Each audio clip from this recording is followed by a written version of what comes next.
La siguiente sesión. Listo, Inge, ya está la grabación. Buenos días, bienvenidos a esta tercera sesión del curso de evaluación de estructuras. Vamos a continuar bajo la tutoría del ingeniero Ismael Hernández Hernández. Adelante, Inge. Bienvenidos. Buenos Claro que sí, Inge. Buenos días a todos, bienvenidos. Esperamos se encuentren muy bien. El día de hoy voy a tener el gusto de poder estar aquí con ustedes, poder continuar con nuestro curso de evaluación de estructuras. Platicábamos en la clase pasada un poquito sobre los diferentes componentes, ¿no?, que nosotros tenemos que tomar en cuenta para la evaluación de de algunas edificaciones, ¿no? Hablábamos un poco de de los muestreos, los levantamientos arquitectónicos, los levantamientos topográficos que tenemos que realizar. Esto es importante para, obviamente, llevar a cabo el proceso de inspección correspondiente de la edificación. Entonces, en este tenor, justo les platicaba la clase pasada que vamos a empezar con un tema relacionado con la identificación de daños. Aquí vamos a empezar con el tema de identificación de daños. De entrada, quisiera comentarles que para este proceso de evaluación, pues existen dos momentos específicos. No estoy compartiendo nada. Dos momentos importantes para llevar a cabo el proceso de evaluación. El primero es en condiciones normales. ¿A qué me refiero con esto con condiciones normales? Bueno, les pongo un ejemplo.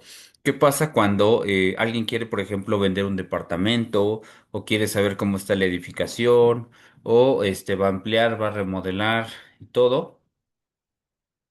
Va a ampliar, va a remodelar, va a cambiar el uso, por ejemplo, de la edificación y necesita saber en qué condiciones está la construcción. Entonces, bajo ese tipo de condiciones, pues bueno, el procedimiento, la metodología de evaluación va a ser exactamente la misma. Sin embargo, los pasos en los cuales y los tiempos en los cuales se va a dar a este proceso cambian significativamente. Son periodos de tiempo más largos, ¿no? Nos da tiempo para llevar a cabo muestreos de manera correcta, apropiada, dar los tiempos específicos para incluso llevar a cabo un proceso de monitoreo, etcétera. Pero, ¿qué pasa cuando vamos a hacer la evaluación de una edificación y esto se debe principalmente a la ocurrencia de un fenómeno perturbador, ya sea sismo, viento, inundación, deslizamiento de laderas, un huracán, etcétera? Pues bueno, los tiempos como tal que nos marca la norma técnica, pues se reducen significativamente. Voy a permitirme compartir un poquito de una, una pizarra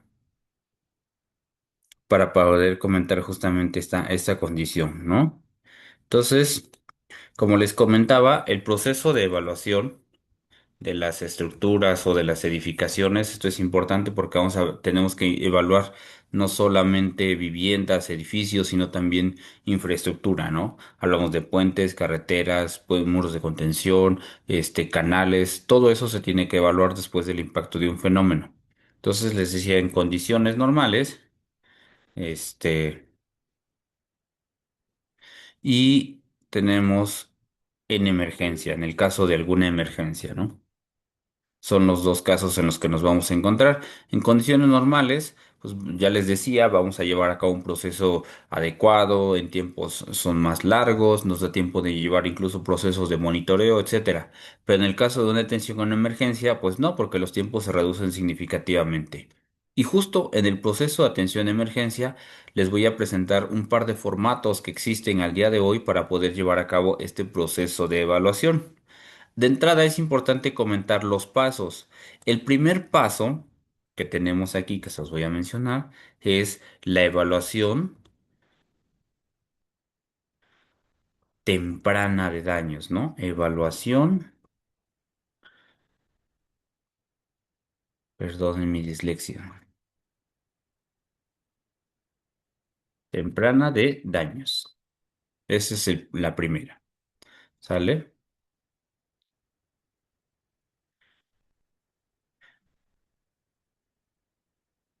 Y luego, por ejemplo, en el caso, si fuera un sismo, sería evaluación o, ajá, evaluación de necesidades o evaluación temprana de daños. O evaluación primaria también a veces se le conoce, ¿no? El segundo ya es la evaluación rápida de daños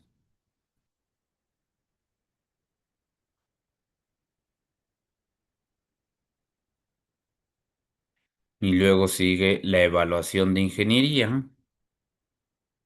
la evaluación o dictaminación ocular. Y por último, vamos a tener ya la evaluación de ingeniería. ¿Sale? Estos son como tales los pasos que vamos a tener que seguir en el caso de una atención a emergencias. Y para cada uno de estos pasos, pues existen diferentes figuras que nos van a ayudar a atender la emergencia, ¿no? Ok. ¿Quiénes intervienen en estos procesos, en estas etapas? Bueno, de entrada, en el caso de una evaluación rápida, perdón, una evaluación temprana o evaluación inicial de daños, quien va a intervenir como tal es el brigadista. Aquí quien interviene es el primer respondiente, ¿sí? Primer respondiente.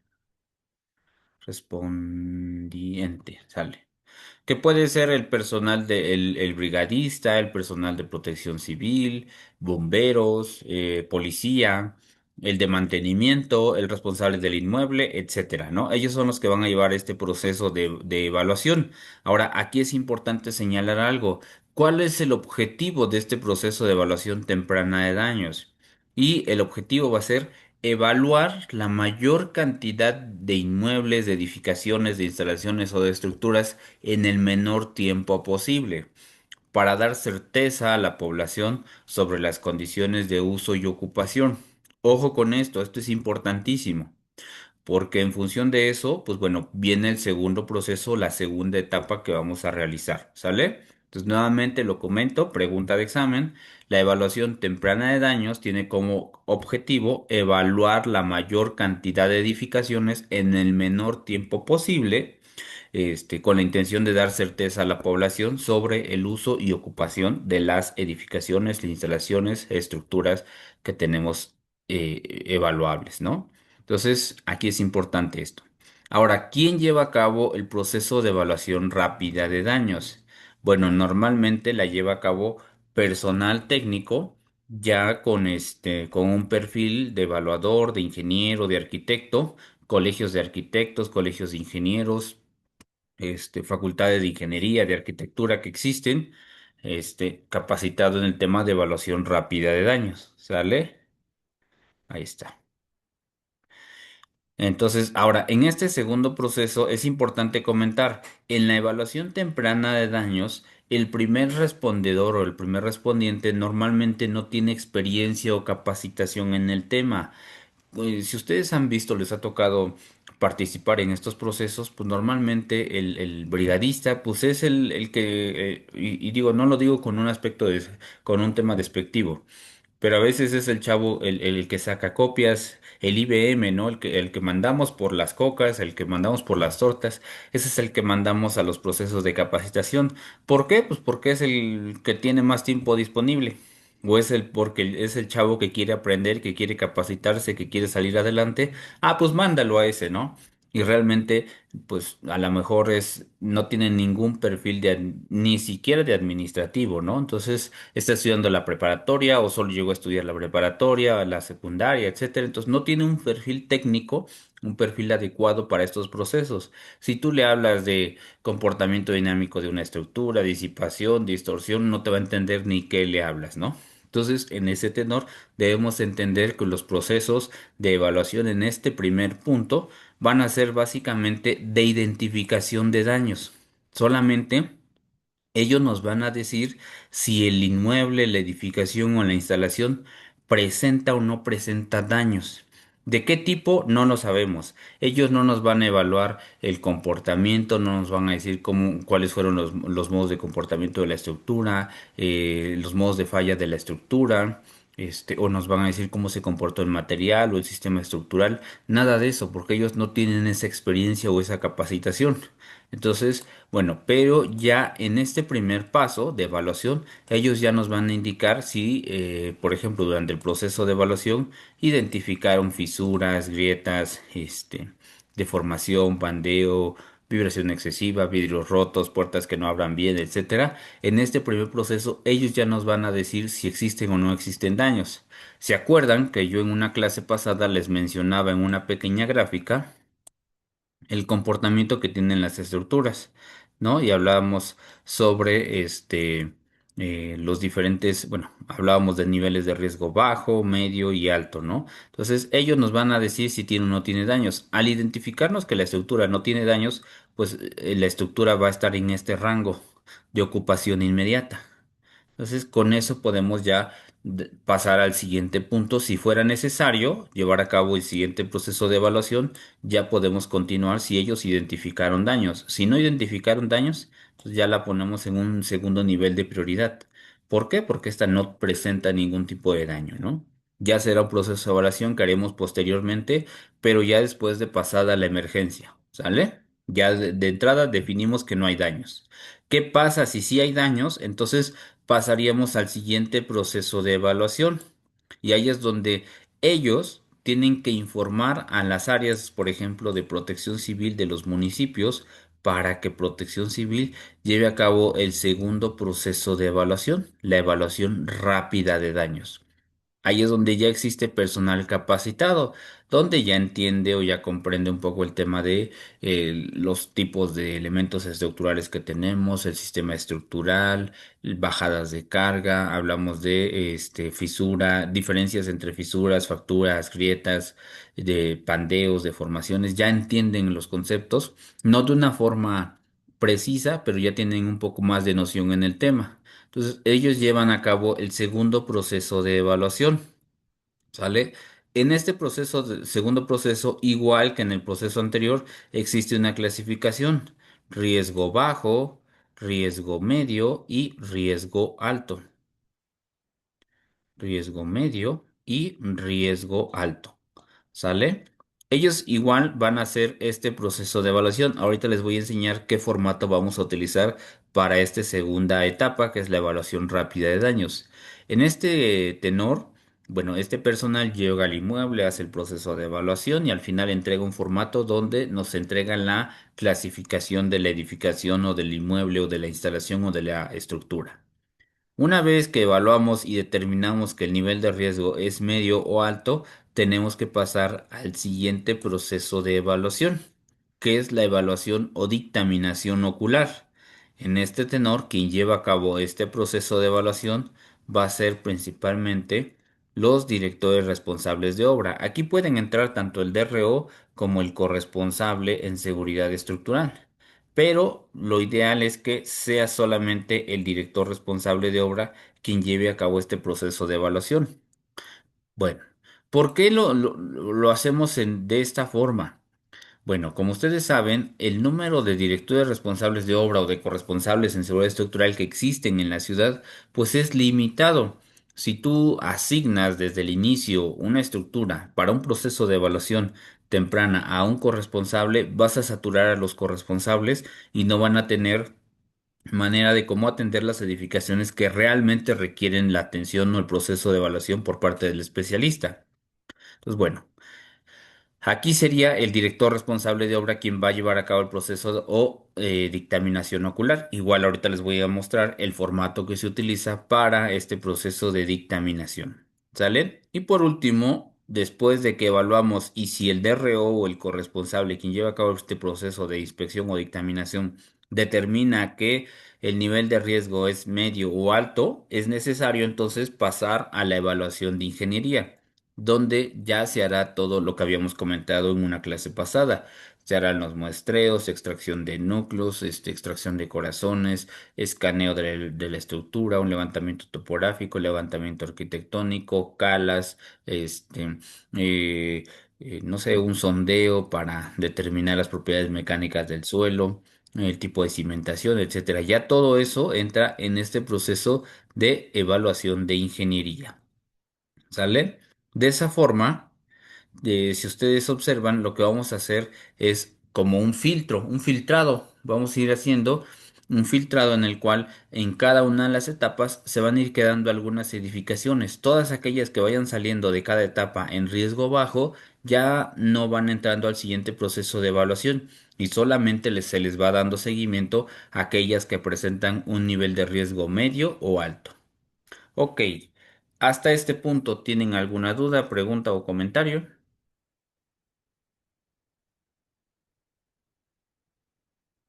¿No? Ok, perfecto. Ok, borro esto. Ah, perdón, antes de borrar, nada más comentarles que para el caso del la evaluación temprana de daños, hasta este punto no existe como tal un formato específico para poder llevar a cabo este proceso de evaluación. Entonces no existen como algún criterio publicado en algún lugar de manera oficial, ¿no? Que nos diga, esta es la cédula o este es el formato que tendrías que aplicar. Entonces, ahí, pues bueno, lo que es cuando siempre se capacita a los brigadistas, se les dice, pues lo que tienes que identificar es que si hay vidrios rotos, si hay elementos de fachada desprendidos, acabados desprendidos, daños en los acabados, en los plafones, daños en tuberías, en instalaciones, puertas o ventanas que no abran bien, cancelería deformada, etcétera, pero no les das un tema específico que tengan que revisar, solamente son identifico si la estructura presenta o no presenta daños, ¿sale? Me detengo aquí tantito.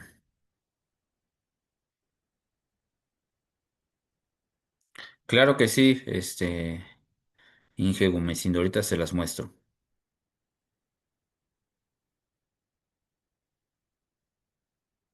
Ya lo habíamos visto en una clase pasada, lo volvemos a recordar. Esto está en la norma técnica complementaria de diseño por sismo.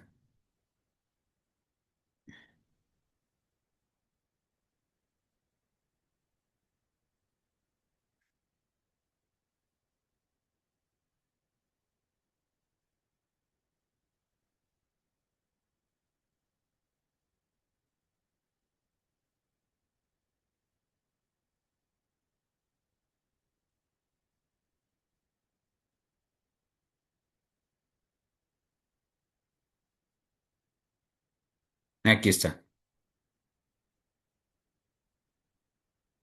Ocupación inmediata, seguridad de vida y prevención de colapso. Riesgo bajo, riesgo medio y riesgo alto. ¿Sale? Ahí está la grafiquita para el compañero que preguntaba. Ahí nada más para ver si con eso damos atención a su pregunta. Perfecto, Inge. Excelente. Esta es una. Dejo de compartir y a ver, un momento nada más para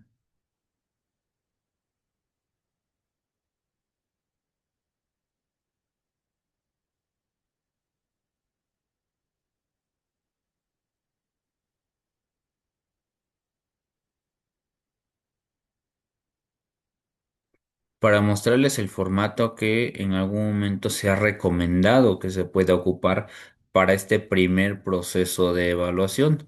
Yo sé que a lo mejor algunos de ustedes ni siquiera la van a ocupar, pero sí por lo menos tenerla de referencia. A ver, un momento.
Un momento. Un momento porque le estoy buscando el formato.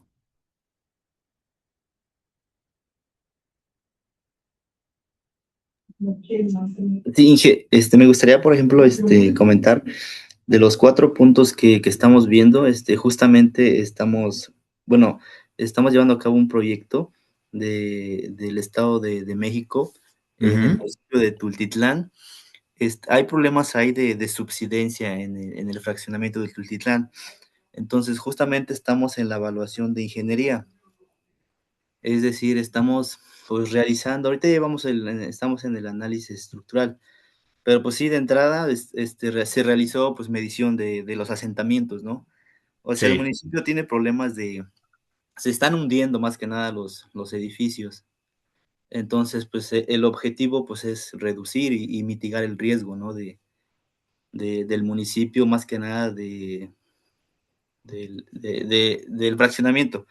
Entonces, pues sí, más que nada la importancia de eso y pues más que nada se realiza la geotécnica, ¿no? Estudios de geotécnica, como por ejemplo la tomografía de resistividad eléctrica, interferometría, aplica también para realizar sondeos y pues más que nada eso, ¿no? De cómo surge la emergencia y cómo vamos recabando todos los pasos, ¿no? Desde la evaluación temprana de daños, evaluación rápida y la dictaminación ocular, ¿no? Entonces, eso es mi comentario, no más que nada. No, y te agradezco. Efectivamente, sí, en este proceso, pues bueno, fíjense que es importante conocer este proceso que platicaban ahorita, por el simple hecho de que muchas veces cuando se da la atención a una emergencia, pues no sabemos cómo actuar. Y entonces el problema que surge es que, como les comentaba al principio, lo que pasa principalmente es que saturamos a los técnicos, a los especialistas en el tema, porque no delegamos y no tenemos esos filtros. Por ejemplo, no sé, les pongo un ejemplo rápido. Para Ciudad de México tendremos como, no sé, unos 60, 70 corresponsables en seguridad estructural, de los cuales fácil, la mitad trabaja para empresas particulares que en el caso de una emergencia no están disponibles para el apoyo a la población. Entonces nos quedamos con 40 corresponsables en seguridad estructural para más de 20.000 edificaciones en la ciudad. No nos da el universo de personas que tenemos. Ahora, por ejemplo, en el caso de las unidades de protección civil, tenemos 16 alcaldías, es decir, 16 unidades de protección civil. En cada unidad habrá por mucho unas 100 personas, ¿no?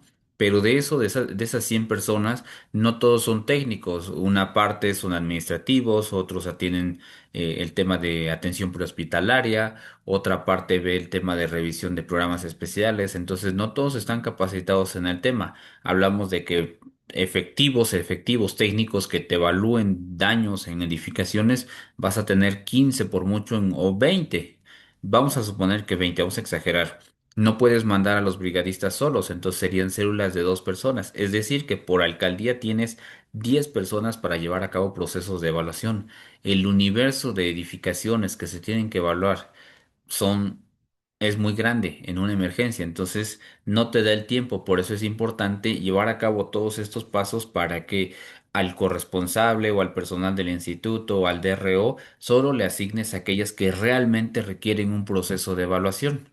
En alguna ocasión, y luego me gusta contar esta anécdota, en 2023, en una emergencia, en un sismo, una señora nos habla y nos dice, oye, mi casa se dañó, ta, ta, ta. Ok, está bien, vamos a verla. 2 horas y media de camino prácticamente para llegar. Llegamos, la señora afuera de su casa, 6 de la tarde, una señora de 65, 70 años, sola, sin familia, llorando porque su casa se iba a caer, ¿no? Oye, pues ¿cuál es el daño, no? Nos empieza a platicar del daño y entramos, revisamos la casa, no tenía nada, volvimos a salir con ella, ¿cuál es el daño? Y se asoma desde lejos, temerosa, y nos señala una esquina de su casa. Llegamos a la esquina, una escoba, señora. ¿Qué era? Una telaraña. O sea, en ese momento de la emergencia, pues a veces ellos no entienden o empiezan a tener este tipo de situaciones psicológicas que los hacen ver más grande algo que a lo mejor incluso hay ocasiones en que ellos mismos daños que ya habían tenido en sismos pasados o en eventos pasados, pues los empiezan a ver justo en ese momento. Y no es que mi casa se va a caer y se va a caer. Y entonces entran en ese tema de pues de crisis, ¿no? Y nos toca a los primeros respondientes o a los brigadistas o al de protección civil e incluso al DRO contener a la persona psicológica y emocionalmente para evitar que esto, pues bueno, se salga de contexto de tenor, pero tenemos que tener esa preparación para poder atender. Entonces necesitamos ir llevando los procesos de evaluación de acuerdo a las etapas para que justo evitemos la saturación de solicitudes al DRO o al corresponsable y solo darle aquellas que realmente sean necesarias, ¿no? Ok. Nico dice... Rosendo, en estos casos habrá que tomar en cuenta los estados límites de servicio. Es que ya no son, Inge Rosendo, lo habíamos platicado creo que en una clase pasada, ya no son estados límites de servicio. O sea, la metodología de diseño actual nos pide revisar por ocupación inmediata, que bueno, antes era justamente este estado límite de servicio, y se los pongo aquí en la pantalla. Estaba en la norma. Aquí. Los estados límites de servicio y los estados límites de falla. Perdón, estados límites de servicio y estados límites de falla. Sí, que serían estas dos condiciones, seguridad de vida y prevención de colapso. Ahí es donde estarían estos dos estados. Ya se está cambiando justa esta metodología en la cual ya evaluamos las edificaciones a través de niveles de desempeño, ya no tanto por estados límites de servicio y estados límites de falla, aunque todavía viene en la normatividad, pero esta actualización de 2023 viene a cambiar, ¿no?, esta nueva forma de ver el comportamiento de las edificaciones y de las estructuras. Por eso ahora tenemos que empezar a trabajar con estas nuevas metodologías que nos marca la norma de 2023. Es obvio que, por ejemplo, cuando llegamos a este punto tenemos que identificar si la edificación tiene fisuras, grietas, fracturas, deformaciones, pandeos, que esos serían los famosos estados límites de servicio. Y aquí es donde ya empezamos a encontrar las fallas en las estructuras o en los elementos estructurales, ¿sí? Como ya, por ejemplo, la deformación del acero longitudinal, la fractura del elemento, la falla por cortante, por torsión, por aplastamiento, todo ese tipo de fallas ya entran en la prevención de colapso, ¿sí? Entonces, sería como tal ese comentario, ¿no? Y Jorge Flores, ¿los compartes, por favor? ¿Qué comparto, Jorge? Si me puedes especificar un poquito más, claro que sí lo compartimos. Nico, también tendríamos que saber la antigüedad del inmueble para valorar en qué nivel se encuentra. De hecho, cuando nosotros hagamos el dictamen de estabilidad o de seguridad estructural, me voy a esa parte. Esto, un momento nada más para tener la referencia. Cuando nosotros hagamos la evaluación y hagamos el dictamen, un momento me voy a ir a esta parte. Cuando nosotros hagamos el dictamen de estabilidad o de seguridad estructural, aquí está, alcances y requisitos de un dictamen. Está en la norma técnica complementaria para la revisión de la seguridad estructural. Cuando hagamos eso, en los datos que nosotros tenemos que colocar del dictamen, nos especifica justamente ese requerimiento que necesitamos la edad de la edificación o de la instalación. ¿Sale? Entonces, eso nos va a ayudar muchísimo porque la norma técnica nos da la opción, y eso es importante. Por ejemplo, una edificación que fue construida en 1923 o en 1850, imagínense que de la noche a la mañana tengas que llevarla a un cumplimiento de la norma de 2023. Si así las edificaciones actuales son complicadas de llevarla a un cumplimiento actual, imagínense una edificación que fue construida en 1850. Es muy complicado, pero la norma te permite justamente considerando esta condición que tú puedas revisar la estructura con un reglamento anterior a fin de que cuente con una seguridad aceptable, vamos a decirlo así, con una seguridad aceptable. Entonces, te permite, por ejemplo, si tú construiste una edificación en 1920, te permite revisarla, por ejemplo, con un reglamento de 1993. O si construiste en 1994-95, te permite revisar con una normativa 2004, ¿no? Si construiste en 2005, 2006, puedes revisar con normativa 2017. Y si construiste 2017, 2018, te permite revisar con normativa 2020, 2023, ¿no? Bueno, ahí ya te pediría como tal el cumplimiento a la norma de 2023. Entonces, sí vienen esas consideraciones. Preguntas ahí, comentarios.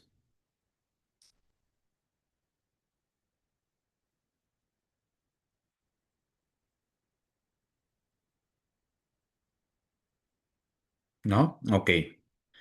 Les comparto entonces el formato que les decía. Mm,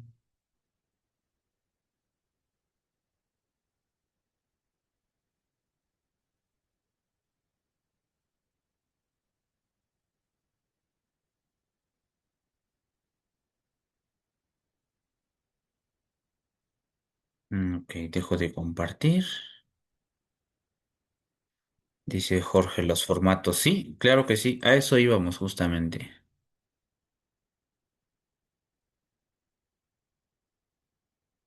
Entonces, el primer formato, de hecho, está planteado por el Centro Nacional de Prevención de Desastres. Seguramente lo van a conocer el formato. A ver, un momento.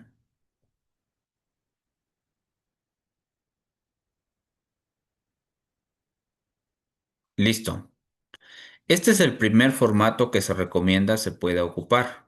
¿Sale? Ahora, cabe señalar, esto es muy importante y algo que comentaba el ingeniero Andrés, por ejemplo, ellos en el proyecto que están llevando, es importante que ustedes conozcan el alcance del proyecto y definan cuáles son sus prioridades y qué información requieren obtener, porque estos formatos, por ejemplo, hacen un tema de inspección o de identificación de daños. No es lo mismo los daños que la vulnerabilidad. La vulnerabilidad está asociada a condiciones de susceptibilidad, por la propensión que tiene un medio o una estructura a ser dañada o afectada.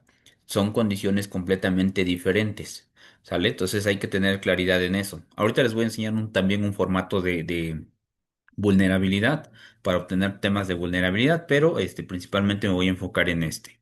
Este es el primer formato, está en la guía de evaluación del CENAPRED, luego les voy a compartir la guía para que la puedan tener también.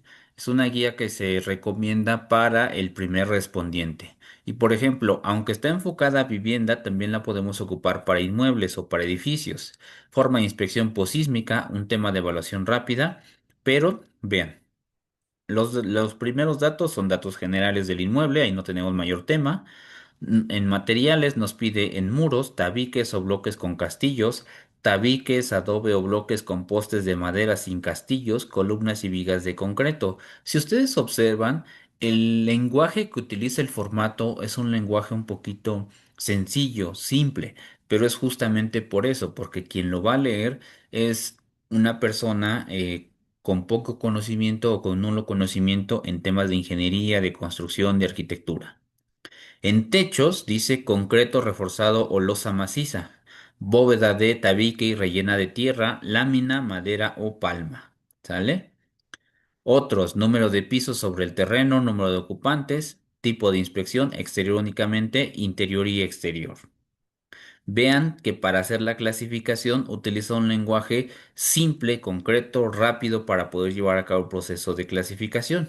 Nos dice, al menos dos muros con grietas verticales de 5 milímetros o más de ancho. Si ustedes observan, no nos dice qué tipo de falla identifiquemos. Esto es importante. O si el daño es un daño ligero, moderado o severo. ¿Sale? Solamente nos dice que identifiquemos en qué posición están las grietas y el ancho de las mismas. B. Al menos dos muros con grietas en forma de X de 5 milímetros o más de ancho. ¿Sale? Al menos dos muros con grietas en diagonal de 5 milímetros o más de ancho. Asentamiento diferencial o hundimiento. Luego dice el piso no se encuentra a nivel. Los muros no están a plomo. Este, Techo de concreto está colgado y agrietado. Colapso parcial o total de techo, losa de concreto o bóveda de tabique, daños en instalaciones eléctricas, ruptura de drenaje, olor notorio a gas.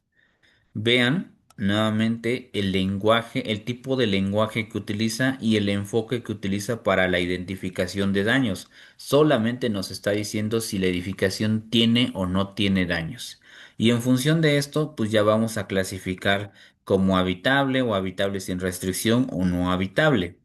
En este caso, por ejemplo, nos da en la parte de abajo, dice, si contestaste sí en cualquiera de las preguntas de la A a la G, todo lo que son daños de tipo estructural, Considera que tu vivienda no es habitable por el momento. Deberás informar a la autoridad y de tu municipio para que personal de protección civil haga una revisión detallada y te indique qué hacer. Vean, los mismos formatos te van llevando a este proceso. Si contestas sí únicamente en las preguntas H e I, considera que tu vivienda es habitable con restricción. También es necesario que informes a la autoridad de tu municipio. ¿Sale? Entonces, vean nuevamente el formato. Si ustedes se dan cuenta, pues es una hoja nada más, no hay mayor tema con este formato. Quisiera preguntar a los presentes si tenemos alguna duda al respecto. No, Ok, les estoy cargando ese formato para que lo puedan tener. Inge Rocío, igual si me hace favor de podérselos compartir posteriormente a los compañeros para que lo puedan tener. Listo. Ahora, ¿dónde vamos a encontrar el segundo formato? En la página del Instituto para la Seguridad de las Construcciones, yo en mi buscador voy a poner ISC, que son las siglas Instituto para la Seguridad de las Construcciones. Ingreso y en este bueno, en esta página, en la parte de abajo viene aquí formato de evaluación posísmica. Yo le doy clic y me abre esta opción. Yo voy a buscar formato de evaluación. Y el formato que va a abrir es este, cédula de inspección posísmica rápida. De entrada, si ustedes observan, este ya trae logos, ya viene por parte de una institución, incluso está publicado en una sesión de Consejo de Protección Civil, por lo tanto, bueno, el formato es aplicable y tiene cierto nivel de credibilidad del mismo, ¿no? Además que está publicado por el Instituto para las Construcciones y respaldado por la Secretaría de Obras y Servicios. Son dos hojas y vamos a ver qué nos dice cada una de ellas. El primero nos dice datos generales bueno, datos generales, ¿no? Y ahí tenemos el dato o el nombre del evaluador técnico, en este caso el nombre de ustedes. Aquí colocarían su nombre.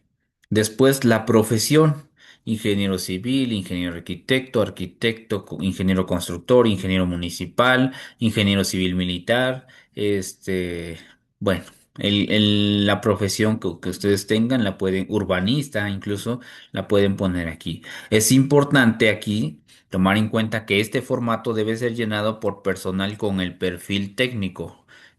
No puedes poner aquí, por ejemplo, para llenar el formato a, a un biólogo, a un ingeniero, tal vez a lo mejor algún ingeniero industrial o mecatrónico que tienen nociones del comportamiento de los materiales, pudiera ser el caso que a lo mejor te puedan apoyar, pero tendrías que enfocarlos al tema de construcción para que puedan llevar a cabo el proceso de evaluación. ¿Sale? Y nuevamente tendría que ser personas con experiencia en el tema. Muchas veces luego te llegan voluntarios. ¿O qué eres? No, pues soy ingeniero civil especialista en carreteras. Ok, está bien, eres ingeniero civil, pero tu especialidad es carreteras y las carreteras no se comportan igual que un edificio, un puente peatonal, un puente vehicular. Tiene sus consideraciones, ¿no? Entonces sí tendría que ser una persona con experiencia y conocimiento en el tema.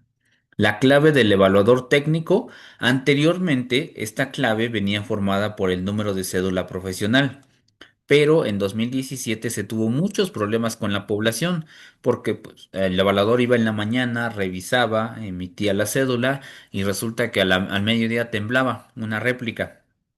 Y la construcción, como ya tenía un cierto nivel de daño, pues con la réplica incrementaba ese nivel de daño. ¿Qué pasaba? Que al rato querían demandar al técnico porque es que el evaluador me dijo, el ingeniero me dijo que mi edificación estaba bien y ahora resulta que tiene daños, ¿no? Pues sí, pero ya tenía daños, volvió a temblar. No, entonces, no, evaluó mal, no me dijo que se iba a dañar. ¿Sale? Entonces, por ese tenor se cambia la clave del evaluador y ahora en la actualidad este apartadito de la clave va formado simplemente por lo que son las iniciales del evaluador y, por ejemplo, la institución a la que pertenece, ¿no? Listo. Y con eso, pues ya pueden identificar el nombre de la institución y la persona que está llenando el formato, ¿sale? El cuadrante asignado depende mucho. La ciudad, en el caso de la Ciudad de México está dividida por zonas, por regiones y por cuadrantes. Los cuadrantes son un número limitado de colonias donde casi casi coinciden con los códigos postales. Entonces asignan a personas por cada cuadrante y ellos son los que deben llevar a cabo todos los procesos de evaluación. Entonces, por ejemplo, no sé, a Andrés le toca el cuadrante C o el cuadrante 7 ubicado en la colonia Portales de la alcaldía Benito Juárez. Entonces ya sabes que a ti te toca solamente ese polígono y no te puedes salir de ese polígono. Esto es importante, el sectorizar, no los compartirás. Inge Gumecindo, estoy compartiendo como los voy mostrando. Ahí en la parte de arriba de su comentario está el primer formato que comenté. Ahorita terminando la explicación de este segundo formato, comparto el segundo formato. Ok, perfecto, gracias. Entonces, les decía, se sectoriza. Esto nos ayuda para mejorar el proceso de atención a la emergencia. Después viene la dirección, empezando por la calle, el número, y luego la colonia, la alcaldía, delegación o municipio, el código postal y entre qué calles con sus referencias, coordenadas geográficas. Aquí nada más quiero comentar algo importante. Este formato está publicado por el gobierno de la Ciudad de México. Tendría, y esto es importante, aunque muestro este tipo de formatos porque en el curso no solamente tenemos personas de Querétaro, sino también de algunas otras regiones o ciudades. Entonces, estos formatos pueden ser ocupados, sí, solamente tendrían que personalizarlos y adaptarlos a las condiciones y características de cada región o de cada municipio y publicarlos a través de alguna de las instituciones. Por ejemplo, promoverlo a través de algún colegio. Por ejemplo, Querétaro, Colegio de Arquitectos de Querétaro, que llegue y lo promueva ante las instituciones de gobierno para que lo hagan válido, podría ser perfectamente ocupable. O incluso adaptarse a las condiciones del tipo de materiales, zona, región, condiciones geográficas, tipos de fenómenos perturbadores, etcétera. Pero hay que hacer las precisiones. Ok, sigo. ¿Entre qué calles o referencia? Ya decíamos, por ejemplo, ubicado frente a la escuela Mariano Zapata, ¿no? Entonces ya sabes que ubicando la escuela a un costado o enfrente de la escuela va a estar el inmueble que se evaluó. Coordenadas geográficas, aunque nos dice opcional, lo más recomendable es colocarlas porque muchas veces la dirección, por ejemplo, Patriotismo 711, buscas el inmueble y resulta que en la misma colonia hay dos Patriotismo 711. Entonces, ¿dónde está el inmueble? Pues tienes que visitar los dos. Lo más recomendable es las coordenadas y con las coordenadas ya te ubicas perfectamente cuál de los dos inmuebles es. ¿De dónde lo obtienes? Incluso desde el celular puedes obtener coordenadas geográficas. O ya existen aplicaciones que descargas e instalas de manera gratuita en tu teléfono, tomas una fotografía y la fotografía ya incluye dentro de la información y dentro de la fotografía te marca las coordenadas geográficas. Este, Inge Rosendo, coinciden mucho con las áreas geoestadísticas, no son del todo, no coinciden. Aquí en Ciudad de México están un poquito raras esos cuadrantes, porque no dependen de la información que nos da, por ejemplo, INEGI, sino dependen de la zonificación que hizo la ciudad. Entonces, pueden o no coincidir pero son muy similares en algunos puntos o incluso en algunos otros coinciden con los códigos postales. Pero les digo, depende ya de la clasificación o la zonificación. Ajá. Entonces, persona contactada, la persona que atiende la visita, ¿no? Al llegar al inmueble, ¿quién es quien nos atiende? Luego viene el número de teléfono. Esto es importante porque si hay que dar un seguimiento o viene un siguiente proceso de evaluación, el próximo evaluador tiene forma fácil de localizar a la persona y facilitamos los procesos de evaluación. Zona geotécnica, para el caso, y les voy a mostrar, por ejemplo, para el que es caso de Querétaro, tenemos que consultar el Atlas de Riesgos porque Querétaro tiene diferentes tipos de suelo. Esto es importante. Recuerden que aquí tenemos que irnos ligando justamente a la información que ya tenemos, ¿no? Entonces, consultar nuestro Atlas de Riesgos será importante para saber los tipos de suelo que tenemos en la región. un poquito más abajo, un poquito más abajo. Todo este material ya existe, ¿eh? No es invento mío. Aquí está. Vean, se va con el tema de la regionalización sísmica, aunque aquí cabe señalar que la referencia que nos maneja es la de 1993. Al día de hoy, pues bueno, ya tenemos un par de versiones actualizadas, entonces igual nos faltaría actualizar este instrumento del Atlas de Riesgos, pero nos da estos tres tipos de suelo, ¿sale? Listo, entonces nada más ahí se los dejo. Les comparto el atlas también para que lo puedan tener y lo puedan consultar. Fíjense que se ha comentado en muchas ocasiones que los atlas deberían ser vinculantes y deberían estar ligados en el reglamento de construcciones local. Al día de hoy no ha sucedido, pero sería algo muy interesante porque el atlas contiene información como grietas, deslizamientos, zonas de hundimientos, asentamientos, deformaciones, subsidencias, etcétera, y que nos ayudaría mucho para que a través del reglamento de construcciones se hicieran, por ejemplo, los estudios geotécnicos correspondientes para determinar cómo vas a cimentar tu estructura, ¿no? O cómo vas a proteger predios colindantes, o si es válido o no construir, como si fuera un plan de desarrollo, pero aplicado a la edificación, ya bien focalizado, considerando todos los fenómenos que hay en la zona. Pero bueno, esperemos que en un futuro no muy lejano eso pueda pasar. Década estimada de construcción, pues el año, el periodo en el que se construyó, ¿no? En los ochentas, en los noventas, en los setentas, en los cincuentas, bueno, ahí depende de cada construcción. El uso del inmueble que va a estar en función justo de estas características, ya sea de uso habitacional, ya sea centro de reunión, recreativos, industrias, comercios, etcétera. Puede ser que una edificación pueda tener diferentes usos, entonces en este caso, pues podemos señalar los diferentes usos que presenta la edificación. ¿Sale? Número de niveles sobre el terreno, número de sótanos y número de ocupantes. Después, el siguiente punto es el tipo de inspección. Si nosotros ingresamos al inmueble, perdón, si no ingresamos al inmueble porque al llegar la estructura está parcial o totalmente colapsada y o hay un edificio colindante recargado o hay caída de materiales, condiciones que no nos permitan ingresar al inmueble, entonces se va a marcar como inspección exterior únicamente y solamente lo que se pueda visualizar. Cuando se mitigue el riesgo, bueno, ya podrá entrar el evaluador para determinar la condición que tiene la estructura o la edificación. Si existen condiciones para que el evaluador pueda ingresar e ingresa ya sea la evaluación, entonces se clasificará como inspección interior y exterior.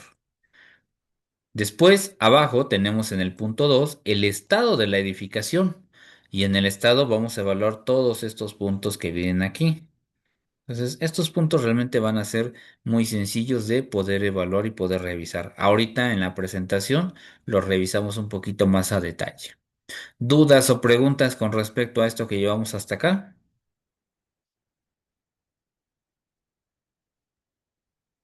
Muy claro todo, Inge, gracias. Ok, Todo bien, todo perfecto. bien. ¿Todo bien? Ok, ok, perfecto. Son 11:07 de la mañana. ¿Les parece si damos unos 10 minutitos, por favor, para que nos podamos estirar, tomar un poquito de agua, cafecito, etcétera, porfa? Y ahorita continuamos. Son 11:07. Regresamos 11:17, por favor. 15, dice Andrés. Bueno, 11:20, por favor, regresamos. ¿Sí?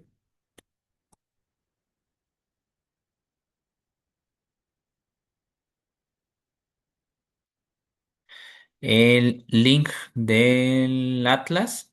Sí, sí se los compartí, ¿no? Se los vuelvo a compartir el del Atlas. Claro que sí. Inge, había dicho para entrar a la página del ISC y después dónde le dio para descargar el- Ah, les muestro.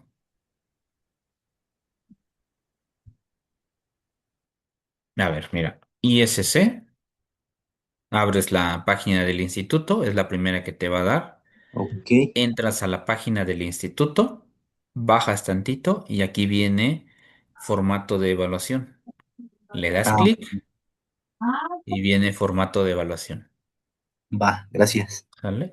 Ahora, ¿por qué es importante tomarlo directamente de ahí? porque luego el instituto hace actualizaciones y lo publica en su página, entonces tendríamos que tomar el formato anterior.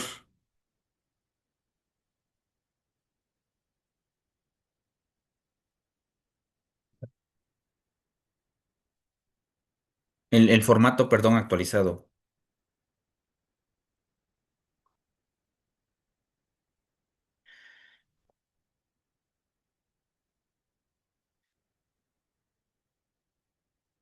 Perfecto. Entonces, 11:20 regresamos.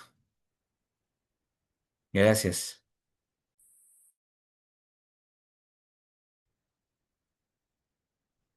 Perfecto, pues vamos a continuar. Entonces, nada más contestando aquí la pregunta del ingeniero Rosendo respecto al formato, dice, a ver un momento, dice, ¿ese formato del ISC se podrá personalizar para hacer una dictaminación rápida de forma particular? No. La respuesta es no. El Instituto para las Nuevas Construcciones publicó el formato específico para dictaminación ocular y es para hacerlo de forma rápida. Entonces, ese en el siguiente paso, ahorita, la siguiente parte de la sesión, vemos ese formato que dio el instituto y incluso les muestro un ejemplo para que ustedes vean cómo se llena ese formato, ¿no? Y conocer el formato también. Hay formato para cada etapa. Entonces, seguimos. Me voy a pasar un poquito, perdón, en el formato que estábamos viendo. Nos quedamos en el estado 2, estado de la edificación. ¿Dónde vamos a ver esto? Bueno, se los voy a poner un poco más, se los voy a poner en la presentación. Listo. Les estoy compartiendo la presentación. Listo. Indíquenme por favor si la están viendo.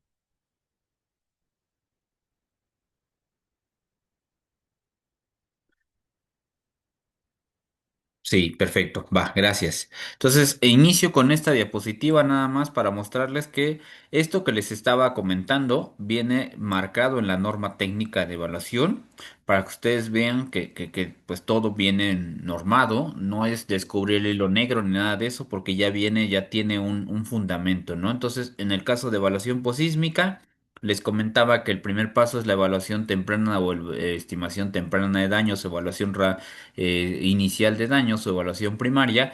Esa no aparece aquí porque no la hace un técnico ni la hace el especialista. Entonces, cuando lleguemos a este proceso, que va a ser después de esa inspección que haga el brigadista, ya viene al primer nivel de evaluación, que es la evaluación rápida de daños. Y después viene la evaluación intermedia, que es la dictaminación, justo, ¿sale?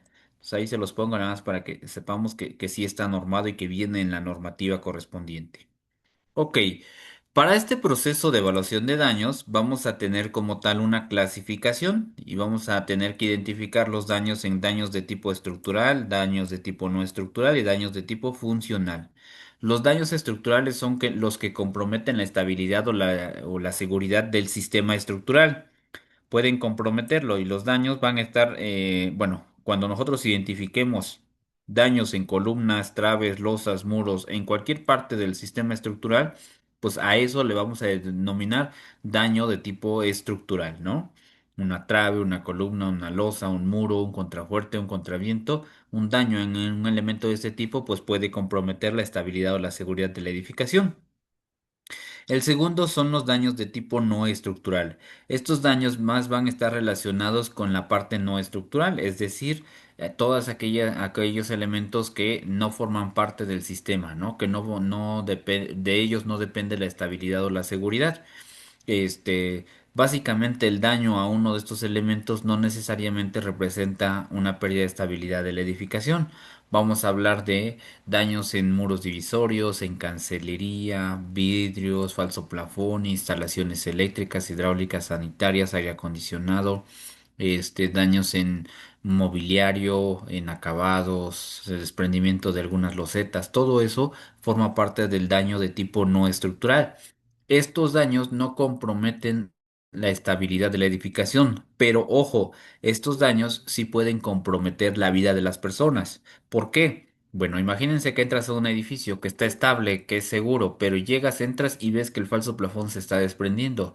Obviamente, si se cae un pedazo de falso plafón, puede dañar o puede lesionar a una persona. Entonces, estructuralmente la edificación va a estar bien. Sin embargo, desde la parte de seguridad no estructural va a tener un daño que pueda comprometer la vida de las personas, ¿sale? Entonces, puede ser que se clasifique como no habitable por los daños de tipo no estructural, ¿sale? Tener clarísima esa parte.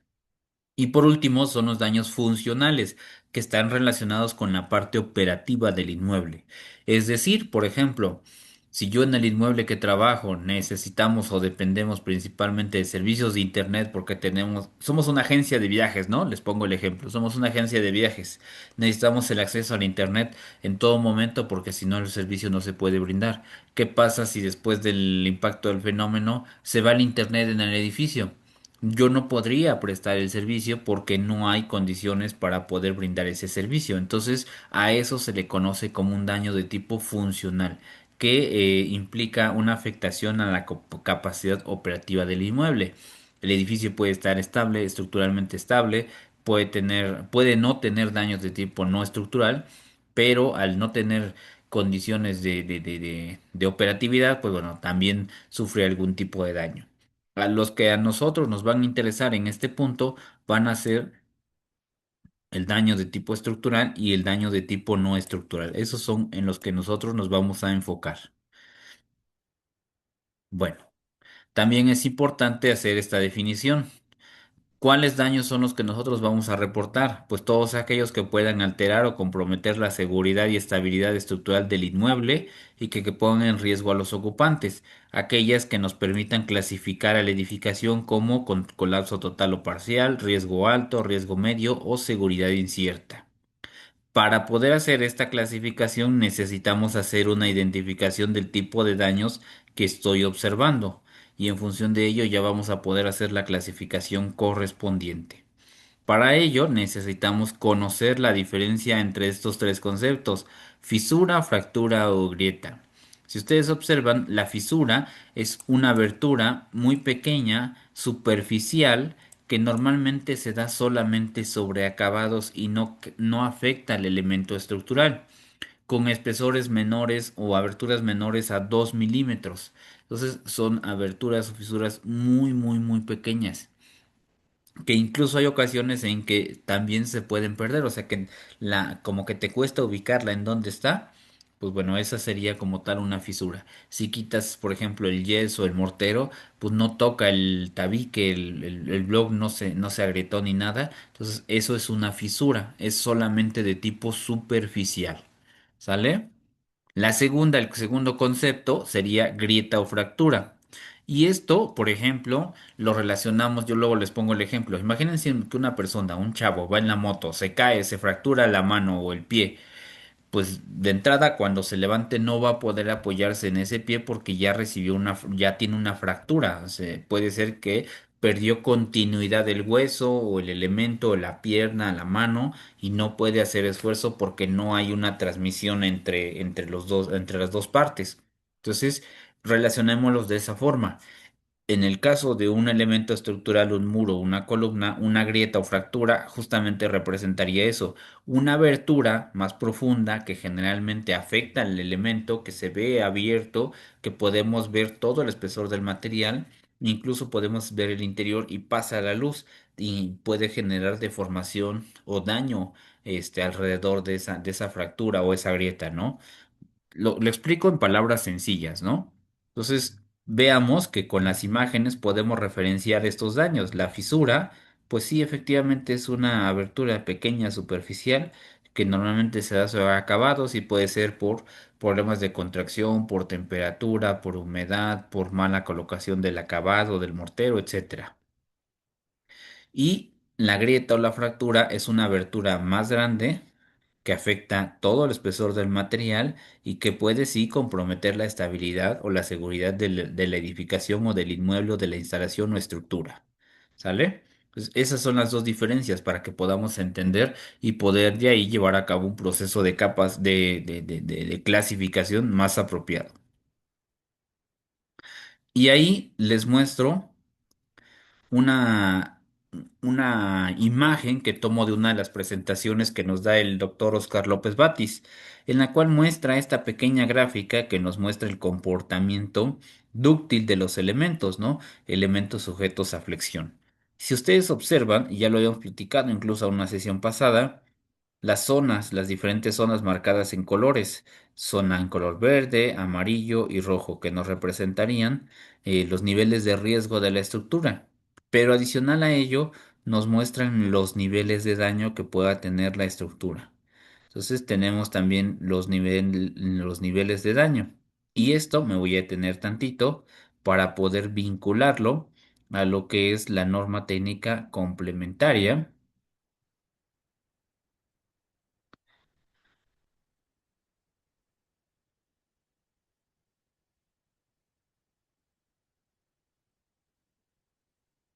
Me voy a ir un poquito más abajo porque ahí vienen justamente estos niveles de daño, niveles de desempeño que tiene la edificación. Clasificación del daño. Estos 5 niveles de daño vienen marcados en la norma técnica. Me voy a ir un poquito. Aquí está. Ah, perdón, estas son las definiciones. Debe venir un poquito más arriba. Un poquito más arriba. Nada más para poder mostrárselos y ustedes vean de dónde viene esta clasificación.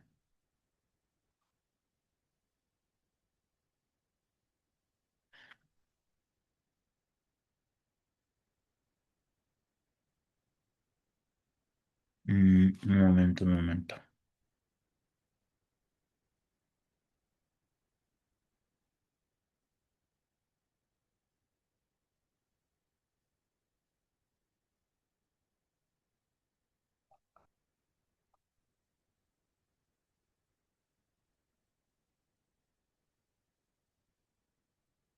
Bueno, aunque ya lo habíamos visto en una clase pasada, aún así quiero mostrárselos para que ustedes vean en qué parte de la norma viene, porque ustedes lo van a tomar como referencia para las clasificaciones.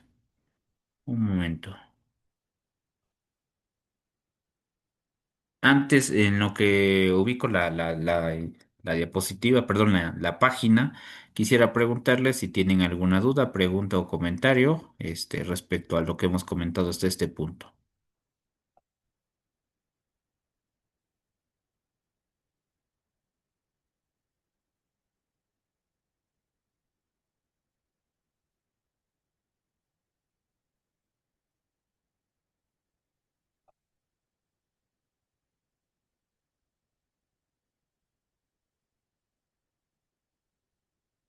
Ya lo tenía yo aquí, lo moví.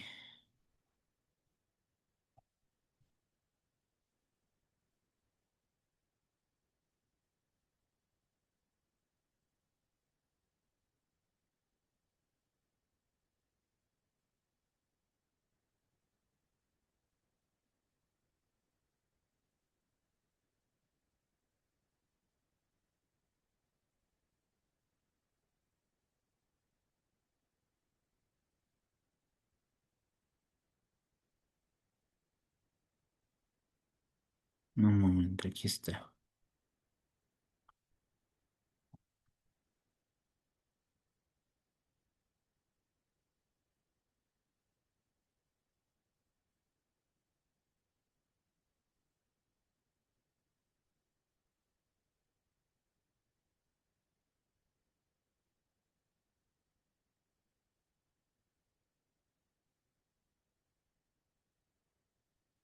Un momento, nada más para poder mostrarles esto.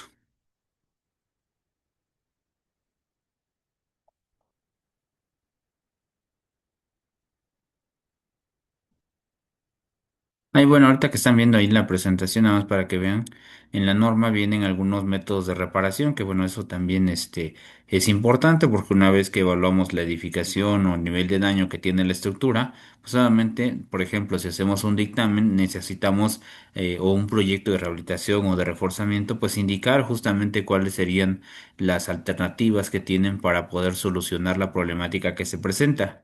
Entonces, Ahí justamente en gran parte de la norma de evaluación y rehabilitación vienen algunas recomendaciones o soluciones en función del tipo de daño que se tenga, pues vienen algunas propuestas de cómo podrías atender estos niveles de daño. Vamos a ver que, por ejemplo, para daños ligeros o moderados en muros estructurales, en muros de mampostería, donde identifiquemos fisuras o grietas, pues métodos sencillos de reparación pueden ser incluso la inyección de resinas epóxicas que nos ayuden a dar continuidad al muro estructural. Entonces, pues bueno, sería interesante igual verlo, ¿no? O por ejemplo, cuando no tengamos elementos de confinamiento como castillos, como dalas, pues igual nos pide o nos recomienda la colocación, por ejemplo, de castillos en los muros para mejorar su comportamiento y su capacidad de distorsión y de deformación, ¿no? Aquí están, mire, las intensidades de daño. Daño nulo, daño ligero, daño moderado o severo, daño grave o severo y pérdida total. ¿Sale? Entonces vean, estos 5 niveles de daño corresponden a los 5 que tenemos aquí en la gráfica. ¿Sale?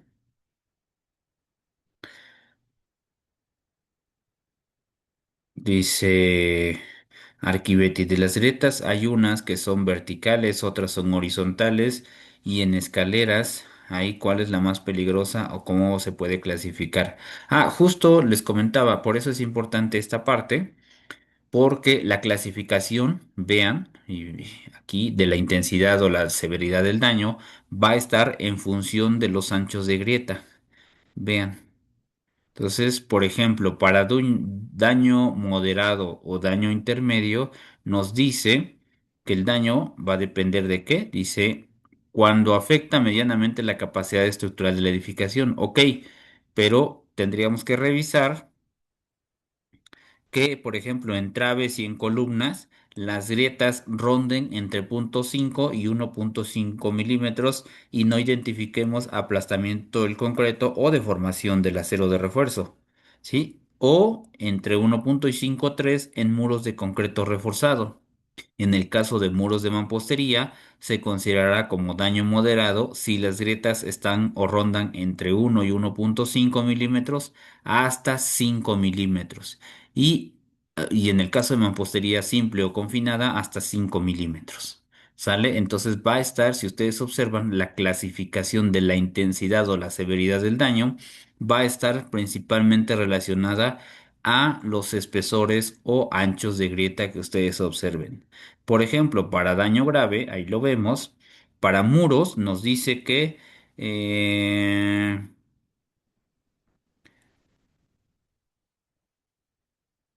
y mayores a 3 milímetros en muros de concreto o muros de mampostería sin refuerzo interior ni horizontal con grietas mayores a 5 milímetros de grosor o incluso con piezas desprendidas se considerará como daño grave o daño severo.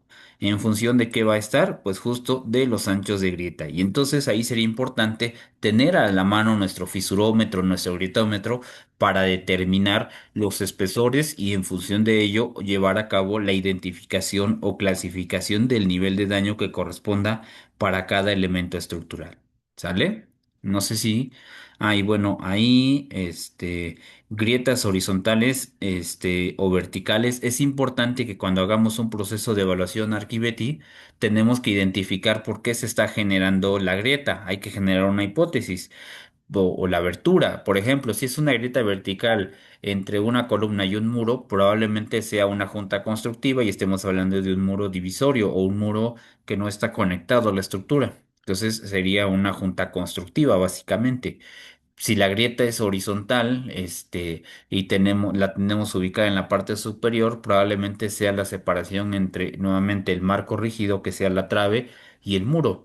O si es, por ejemplo, son dos líneas verticales sobre castillos, probablemente la falla sea por tema de adherencia.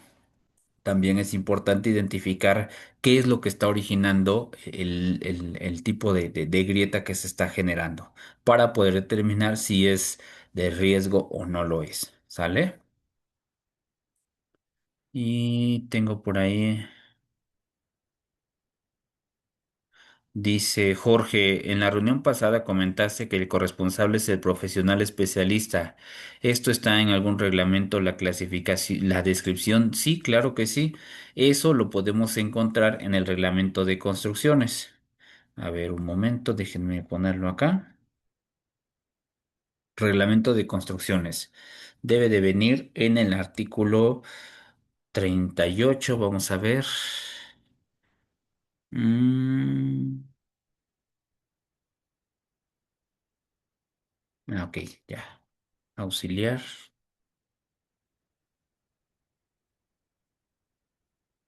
Aquí está. Corresponsable. Es el auxiliar, es la persona física auxiliar de la administración pública, de la administración con autorización, registro y conocimientos técnicos especializados en las siguientes materias.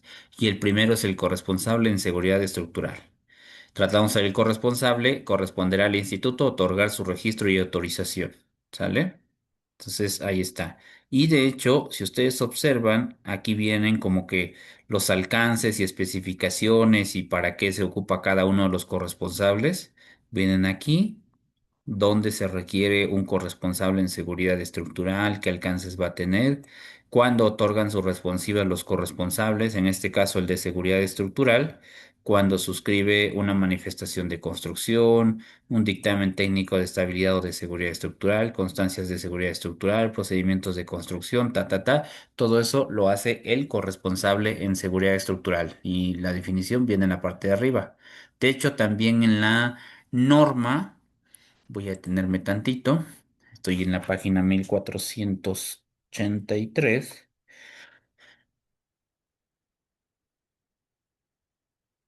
Estoy en la 105. Entonces serían.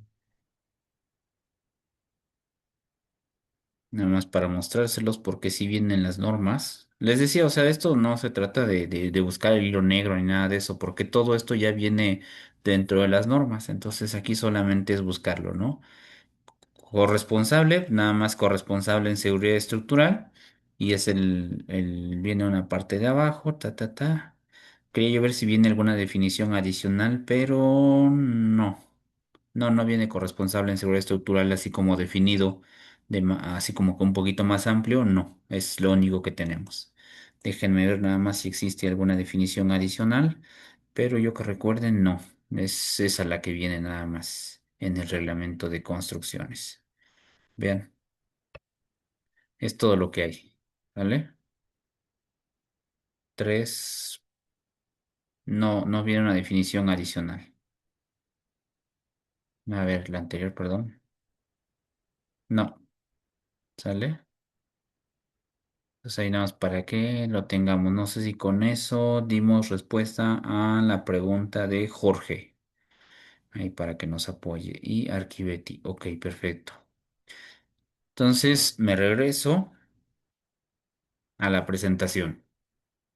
Y tenemos los 5 niveles de daño. Ahora, una vez que tengamos esto y la tablita que veíamos, la clasificación de los niveles de daño, entonces ahora sí, cuando nosotros vayamos a hacer una evaluación en una edificación, yo tengo que medir los anchos de grieta y ver las características del daño para entonces identificar en qué nivel de riesgo, perdón, en qué clasificación me encuentro, con qué severidad sufrió daños la edificación para saber cuál va a ser la clasificación, ¿sale? Y eso me va a ayudar para entonces ver en qué parte de la gráfica me encuentro yo, o bueno, más bien la edificación, qué nivel de daño es el que tiene la edificación y qué nivel de riesgo. Ya con eso, imaginemos que, por ejemplo, revisando las características de los daños, pues identificamos que está un nivel de daño 3. Ah, bueno, pues al identificar esto ya sé que estoy en un nivel de riesgo medio y ya tengo la clasificación también. ¿Sale? ¿Dudas, preguntas o comentarios? ¿No? Ok. Del lado derecho les dejé ahí dos diapositivas. Estas dos diapositivas corresponden a un curso que en algún momento tomé con Japón, donde nos muestra igual las dos gráficas, vean. que esta coincide con esta, porque estas son ambas de elementos dúctiles y es exactamente la misma gráfica. ¿Qué quiero decirle con esos? ¿O qué quiero comentarles a ustedes respecto a esto? Que estamos utilizando una metodología que sigue criterios internacionales. Entonces, la idea es que todos tengamos un mismo proceso de homologación en esta clasificación, basado obviamente en la normativa mexicana y en el reglamento de construcciones vigente que tenemos al día de hoy. ¿Cuál es la intención?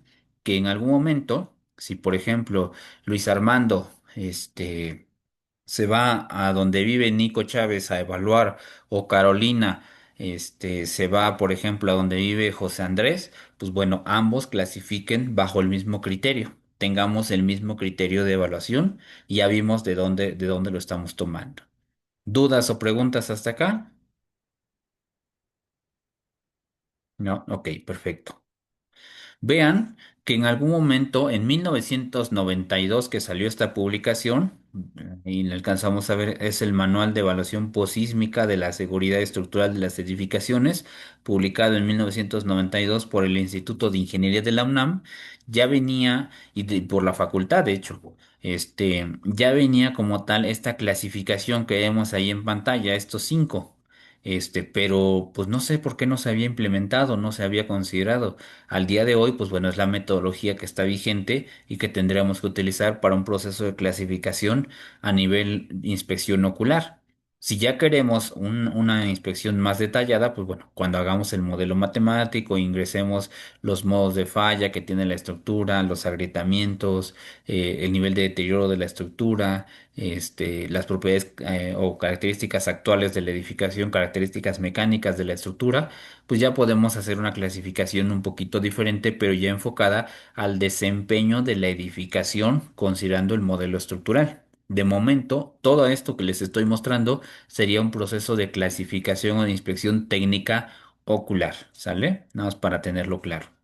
Y entonces les decía que será primordial tener a la mano nuestro medidor de fisuras o medidor de grietas, en el cual pues, nos va a ayudar a saber en los anchos de grieta y poder entrar a las diferentes tablas para poder determinar el grado de daño que tiene cada uno de los elementos estructurales.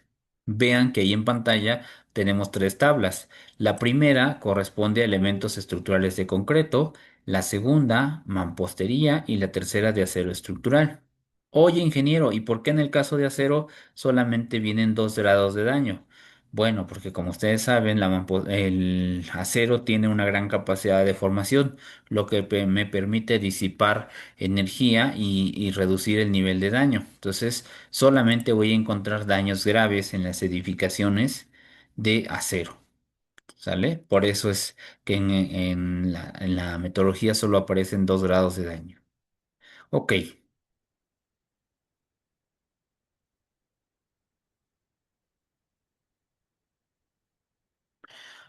Les voy a compartir, aquí está este formato, se los he compartido ya en algunos cursos pasados, ¿no? Esta fue una publicación que hizo la Secretaría de Gestión Integral de Riesgos y Protección Civil hace ya bastante tiempo, ¿no? 2022, ahí vemos en pantalla, o sea, estamos en 2025, 26 prácticamente. Y esta grafiquita que ustedes ven aquí, bueno, es un medidor de fisuras. Vean la forma graduada que ya tiene. Cada una de estas líneas tiene una línea, bueno, cada una de estas representa un grosor, que es el que viene del lado derecho. Se supone que este formato ya está a escala. Si ustedes imprimen esta hoja tamaño carta, les tiene que salir del tamaño que corresponde y lo único que hacemos es recortar la tablita y pegamos adverso y reverso y con eso ya tenemos nuestro, bueno, lo enmicamos y ya tenemos nuestro medidor de fisuras. Realmente no salen caros. Si lo compramos, por ejemplo, con el Instituto Mexicano del Cemento y del Concreto, pues te va a costar 35, 40 pesos. No sale nada caro. Aún así, se los comparto. O incluso cuando vamos a comprar, por ejemplo, productos como Sika, Fester o algunos otros, Imperquimia, cuando les entregan el material, les regalan a veces los fisurómetros o incluso los pueden solicitar ustedes. Bueno, se los pongo de todos modos ahí en la mesa para que ustedes lo puedan tener y lo puedan ocupar. Ahora, quiero que vean algo interesante. Si ustedes revisan, todo igual parte de los anchos de grieta que tenemos y en este caso sí toma en cuenta la posición de las grietas. Obviamente la metodología como primera opción que tendríamos que utilizar sería la que viene en la norma técnica. Ahora, ¿esto de dónde sale? Bueno, antes de irme a esa parte, quisiera mostrarles cómo funciona.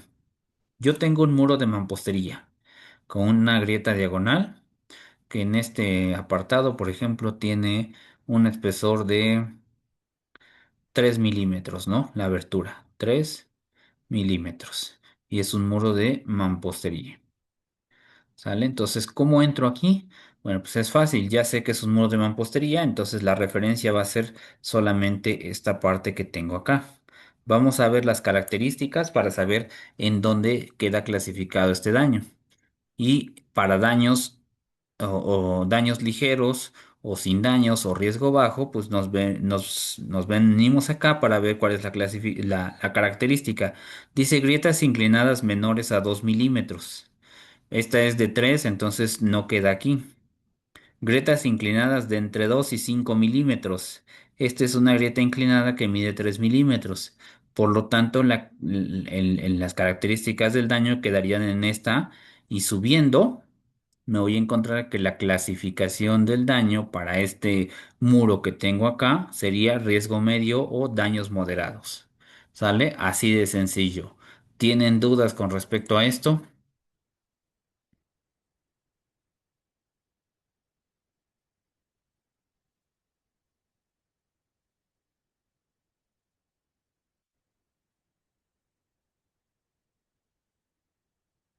Ok. Le estoy compartiendo a la ingeniera Rocío este formato para que se los pueda compartir también.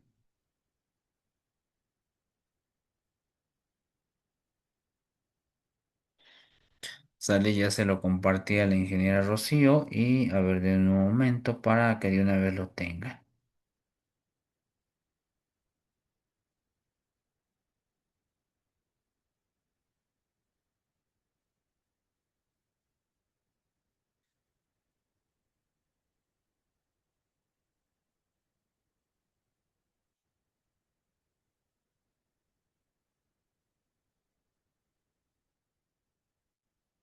Ok, un momento de una vez para poder compartírselos.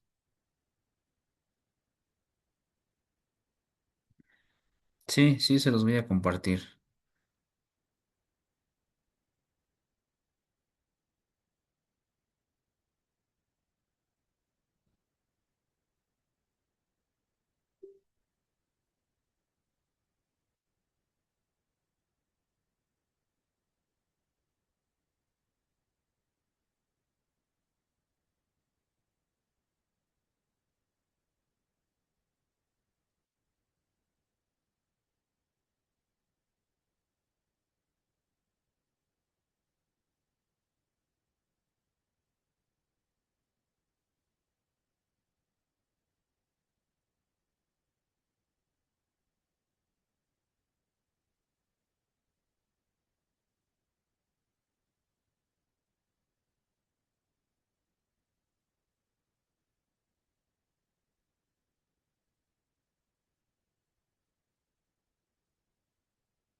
Un momento, de una vez para compartírselos y ya lo puedan tener.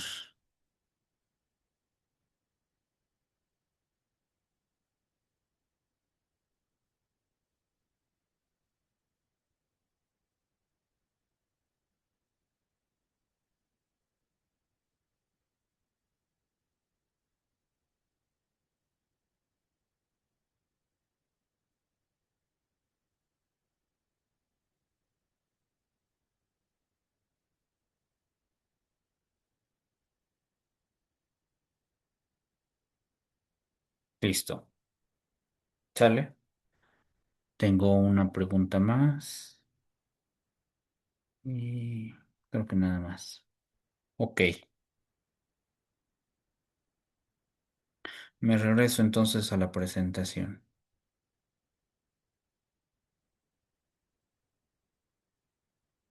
Listo.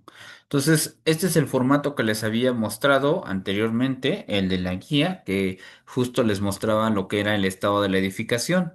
Y aquí fue donde nos quedamos. Vean los puntos. Derrumbe total, derrumbe parcial, edificación separada de su cimentación, asentamiento, hundimiento diferencial, inclinación notoria de la edificación o de algún entrepiso, daños severos en elementos estructurales, daños moderados.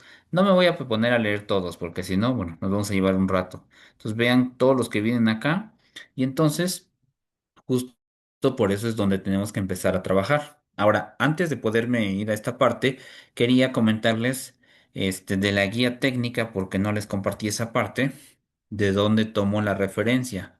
Dejo de compartir un momento. Aquí está. Esta que les comentaba, aquí vienen los anchos de grieta y vienen las clasificaciones para riesgo alto, riesgo medio y riesgo bajo. ¿De dónde obtuvimos eso? Ah, bueno, ahorita se los voy a colocar. Está tomado directamente de un formato que en algún momento publicó el Senapred. A ver.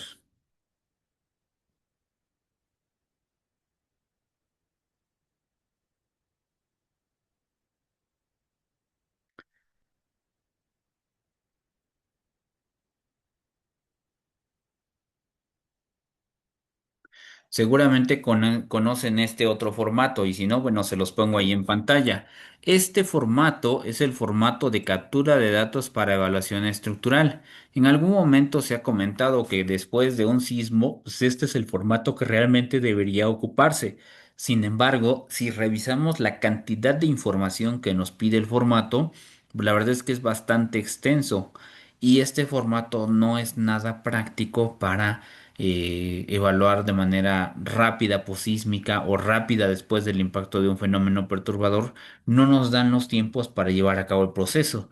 Porque, vean, o sea, es un poco de información lo que nos pide acá arriba, pero en la parte de abajo ya se empieza a meter, por ejemplo, con definir el sistema estructural en cada uno de los ejes. ¿Sí? Nos pide el tipo de material que tenemos en los muros, nos pide indicar, por ejemplo, las alturas de cada entrepiso, altura de planta baja, altura tipo, el número de columnas en un eje, el número de columnas en el otro eje, cuáles son los claros promedios que tenemos, cuáles son las secciones de columna que tenemos con las dimensiones de cada una de ellas, longitud de muros de concreto, longitud de muros de mampostería.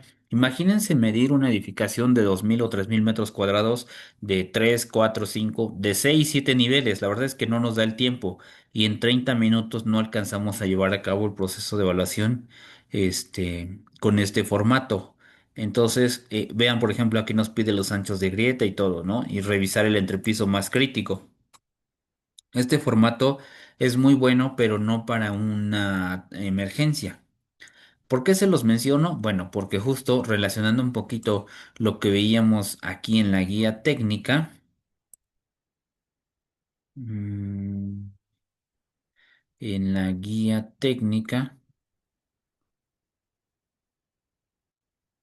a ver, un momento, cerré la guía.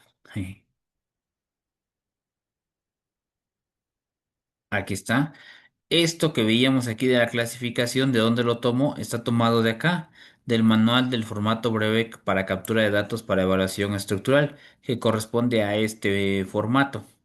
¿Sale? Si se dan cuenta, todo está vinculado. Al final utilizamos una metodología que aunque este parte de diferentes datos, pues al final todos van en concordancia con lo que dice la norma técnica de evaluación estructural. ¿Sale? Entonces, nada más para comentarles en dónde vamos a encontrar esa clasificación de daños, lo vamos a tener en la parte de abajo. Un momento.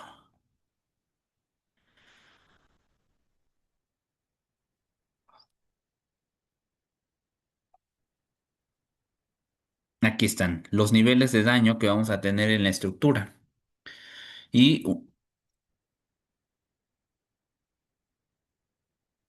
Una vez realizado el levantamiento de daños, vean, tenemos que utilizar para clasificar, pues, estos comentarios, ¿no? Hay que tomar en cuenta esto.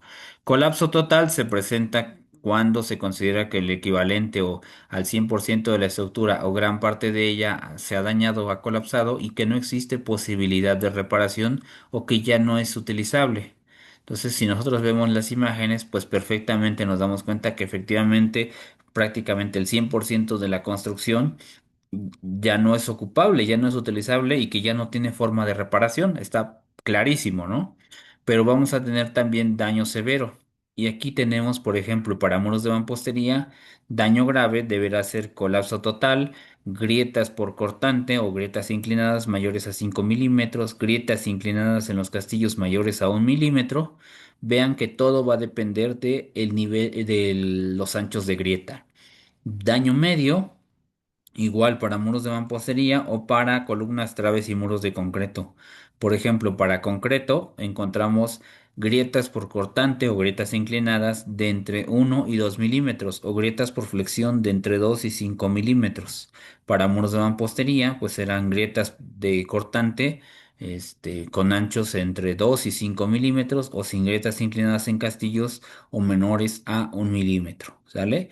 Y daño ligero, nuevamente, vean, todo está en función de los anchos de grieta.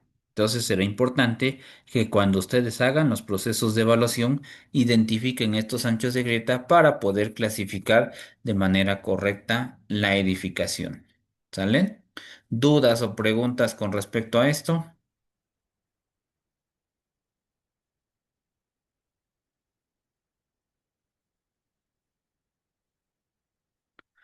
¿No? Ok. Mm,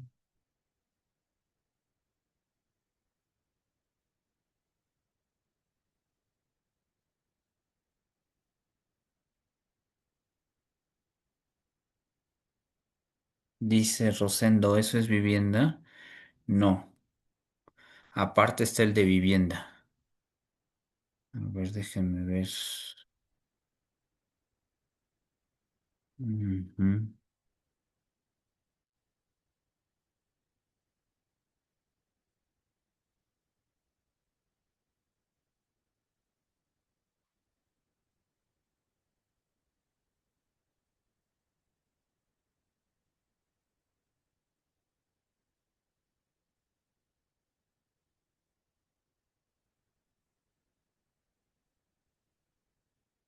El que les mandé,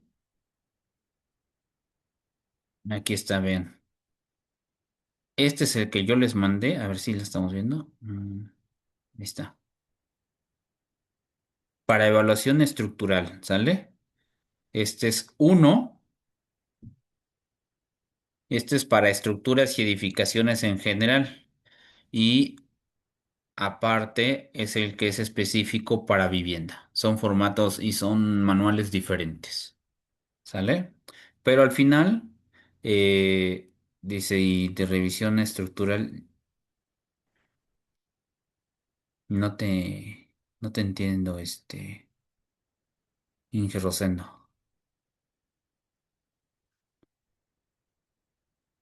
Y de la revisión estructural y el formato. Ya lo vimos el formato. El formato es este de acá. Aquí está. Este es el formato. ¿Sale? Perfecto. ¿Sale? De todos modos les comparto el link ahí por si tienen alguna duda.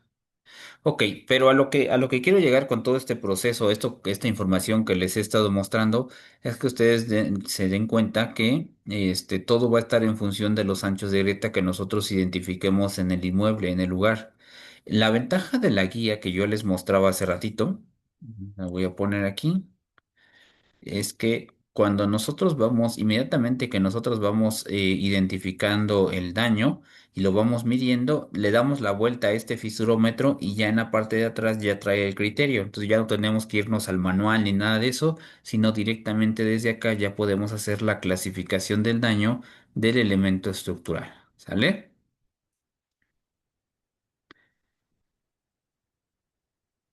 Ok. ¿Preguntas, comentarios, dudas con respecto a esto? Listo, creo que hasta ahorita ya les he compartido toda la información que llevamos. Bueno, me regreso entonces a la presentación y en la presentación vamos a ver colapso total o parcial. Bueno, esto de dónde ya lo veíamos, me regresé del de diapositiva, es lo que estamos viendo de acá de el estado de la edificación que corresponde al formato, a la cédula de inspección posísmica rápida, ¿sale? Entonces, vean, aquí viene derrumbe total, derrumbe parcial, edificación separada de cimentación, que ya lo veíamos. Nada más quiero recordarles, compañeros, que una de las primeras indicaciones que se dio, es que deben tener su cámara encendida, por favor.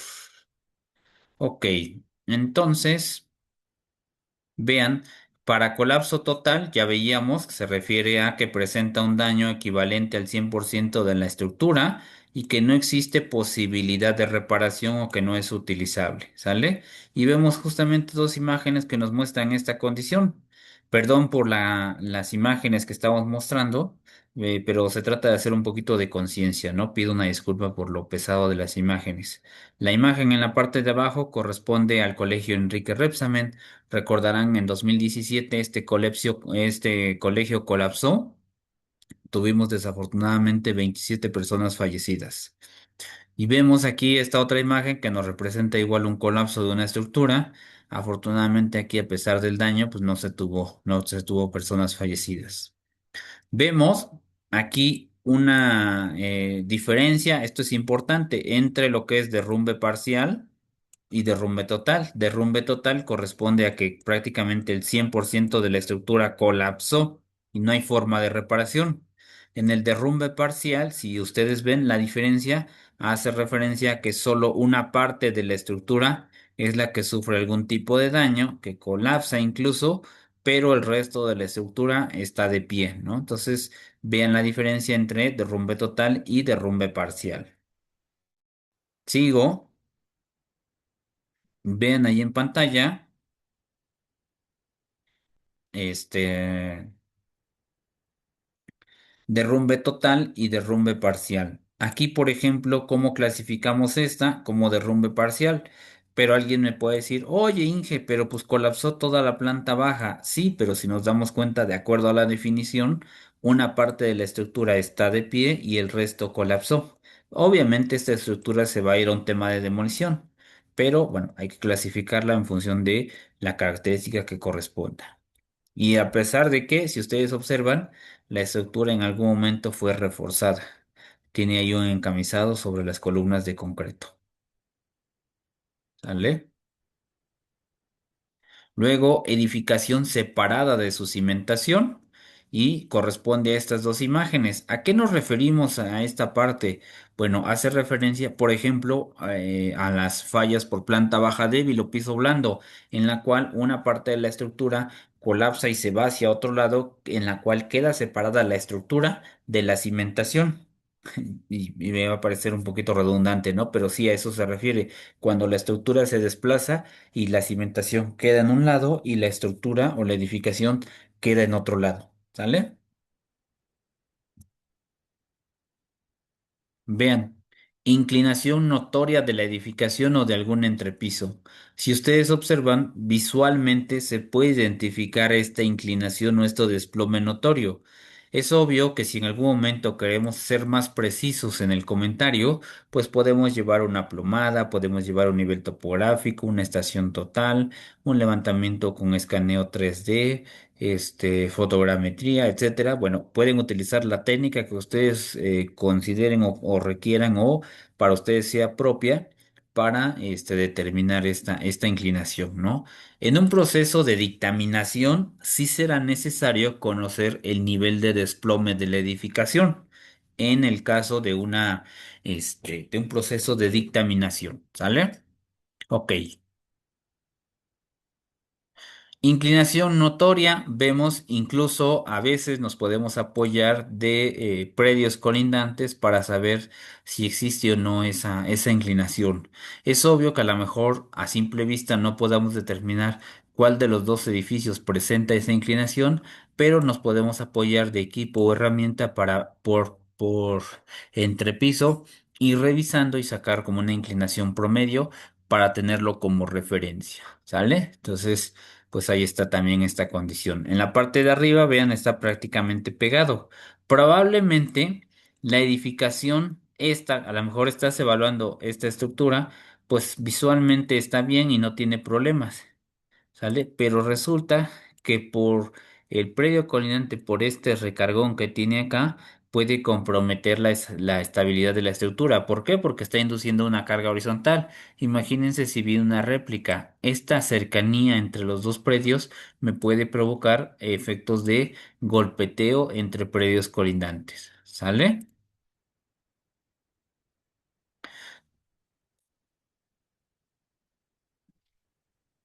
Después tenemos daños severos en elementos estructurales, como columnas, vigas o muros de carga. Y vemos ahí en pantalla, pues bueno, algunos daños, por ejemplo, estas grietas mayores a 5 milímetros, incluso aquí en esta que estoy señalando, alcanzo a ver tanto oxidación y corrosión en el acero de refuerzo, como pandeo de las barras de refuerzo y la separación de los estribos, así como la mala calidad del concreto. No es por tema de vibrados y más bien por tema de dosificación, porque vean, no se observa prácticamente el agregado, ¿no? Entonces aquí hablamos también de un problema vinculado al tema constructivo, ¿no? Del lado derecho vemos la deformación que presenta probablemente un castillo tipo columna, deformación del acero y obviamente agrietamiento del concreto en el núcleo, ¿no? Ya perdió resistencia ese elemento estructural. Del lado izquierdo tenemos la primera imagen que nos ilustra este agrietamiento diagonal en muros y agrietamiento diagonal en columnas. Una grieta prácticamente a 45 grados que nos representaría una falla por cortante en el elemento estructural. ¿Sale? Sigo. Daños moderados en elementos estructurales y ahí alcanzamos a ver, pues ya vemos grietas inclinadas de entre 2 a 5 milímetros.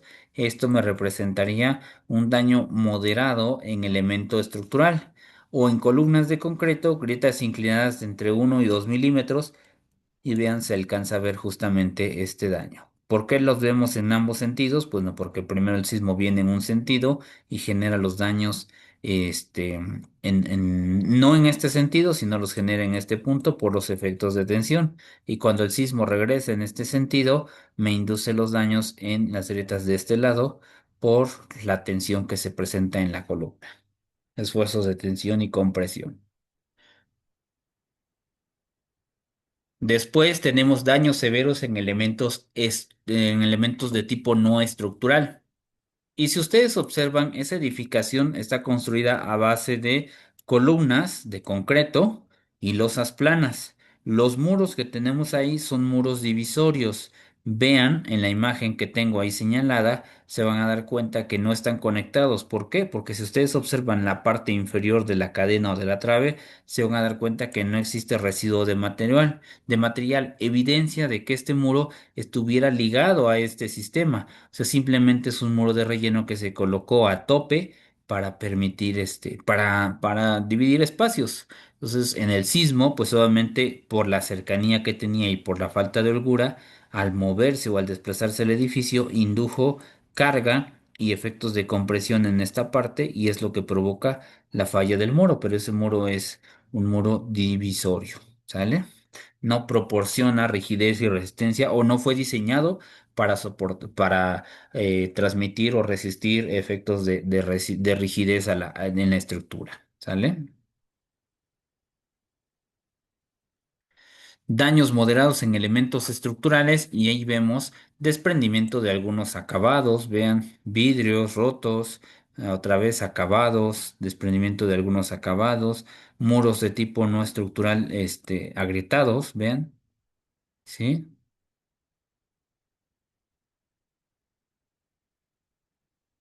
Después viene daño en instalaciones eléctricas, aunque estas imágenes hacen referencia a daños al exterior del edificio o de la estructura, pues imagínense que estos daños los tuviéramos al interior de la edificación. Entonces, igual considerar este tipo de daños en elementos estructurales. Daños en instalaciones hidrosanitarias, ahí alcanzamos a ver, por ejemplo, fugas, deformación de la tubería, separación y generación de fugas al interior y exterior del edificio, ¿no? Separación de tuberías. Entonces, nos damos cuenta que sí presentamos aquí daños en instalaciones eléctricas, hidráulicas y o sanitarias. Grietas en el subsuelo y bueno, vean, por ejemplo, la referencia. Y aquí son como 35 o 40 centímetros de deformación que sufrió el suelo de una sección de terreno con respecto a la otra. Esta es de Tláhuac y la imagen de la derecha corresponde al Aeropuerto Internacional de la Ciudad de México, el famoso Benito Juárez, y vean la deformación del terreno que alcanzó casi 60 centímetros, esta deformación en 2017. ¿Sale? Deslizamiento de talud o corte, ahí alcanzamos a ver en la imagen, pues dos tipos de taludes, un talud rocoso y un talud arcilloso, arenoso, limoso, que bueno, vemos un movimiento de masas o de tierras que sufre el terreno y pone en riesgo la estabilidad de la construcción, ¿no? Entonces, bueno, habrá que ver qué tipo de talud es, porque en función de ello, bueno, viene el tema de las medidas de mitigación, no son exactamente las mismas. Luego nos casamos con que para estabilizar un muro de contención requerimos, perdón, para estabilizar un talud requerimos un muro de contención y no siempre es así, ¿no? Hay otras técnicas como concreto lanzado, como en la creación de mesetas, por ejemplo, que nos ayuden a darle mayor estabilidad al talud y no necesariamente llegar a un muro de contención. ¿Sale? A veces no tanto es por eso, sino a veces se hace por presupuesto, pero bueno, esa es otra historia. Pretiles, balcones u otros objetos en peligro de caer. Y vemos ahí en pantalla,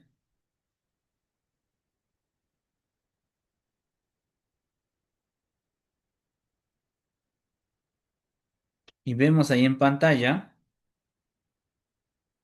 la caída del falso plafón. Vean, ¿sí? Caída de falso plafón.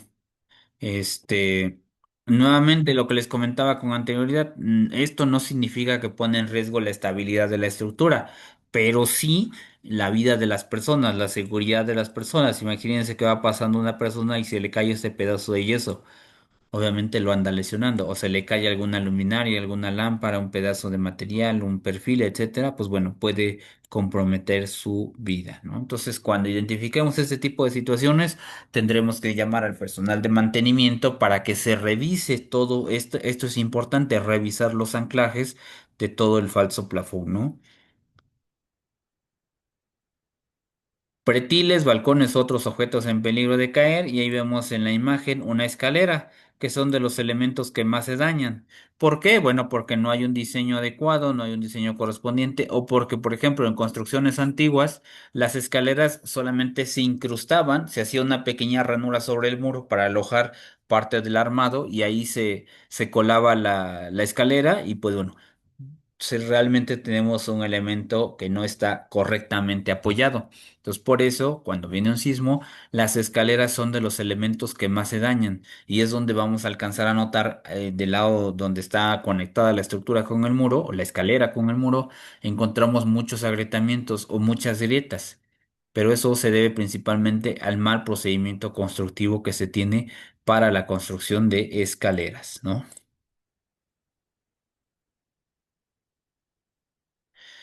Otro tipo de peligros, vemos ahí, por ejemplo, en pantalla, derrame de químicos peligrosos, atmósferas explosivas, derrame de combustibles, acumulación de material, caída de almacenes, de material de almacenes, etcétera. Pues bueno, son otro tipo de peligro, que no necesariamente representen una pérdida de estabilidad de la estructura, pero sí comprometen la vida y seguridad de las personas. ¿Vale? Y bueno, ¿qué daños no generan un riesgo? Ahí alcanzamos a ver unos. Esto es lo que comentábamos, una grieta vertical que divide la columna del muro. Esta grieta es una junta constructiva que nos representa simplemente la separación entre los dos elementos. ¿Sale? No están correctamente separados porque de acuerdo a la norma de mampostería debería haber una separación en función de la distorsión de la estructura. Y vemos del lado derecho, igual, qué daños no generan un riesgo, pues bueno, estas fisuras que se marcan sobre el acabado, que si nosotros nos damos cuenta, ninguna tiene un patrón de agrietamiento, porque inician en un punto, terminan y ya no hay como continuidad del mismo, ¿no? Entonces, esto no me representa un daño estructural, sino más bien una mala aplicación de nuestro mortero, ¿sale?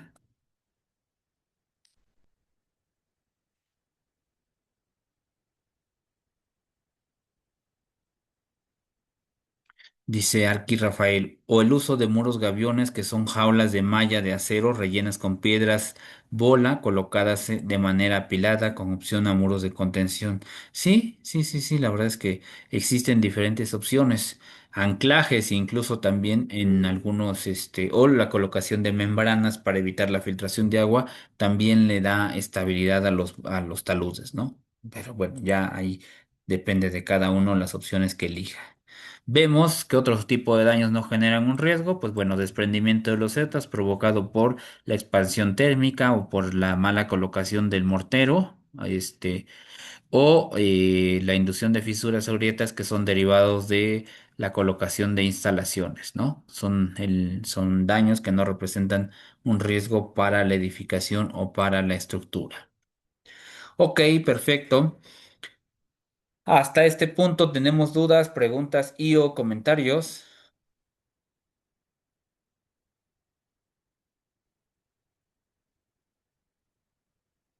Pregunta interesante, Inge Rosendo. Dice, ¿cuál es el tiempo estimado después de un sismo, vamos a decirlo así, que se puede dar para poder ingresar a hacer la dictaminación? Bueno, fíjense que en 2017 una edificación ahí ubicada en la colonia Roma, que en la parte de abajo era local comercial donde venían colchones, en 2017 tiembla y empieza a salir tierra y polvo de uno de los costados. Entonces las personas evacúan el edificio, se van hacia el punto de reunión y ahí se quedan. Se supone, supuestamente, se evaluó el edificio, no, supuestamente, no se encontraron daños, pero no se encontró evidencia de que efectivamente se haya evaluado.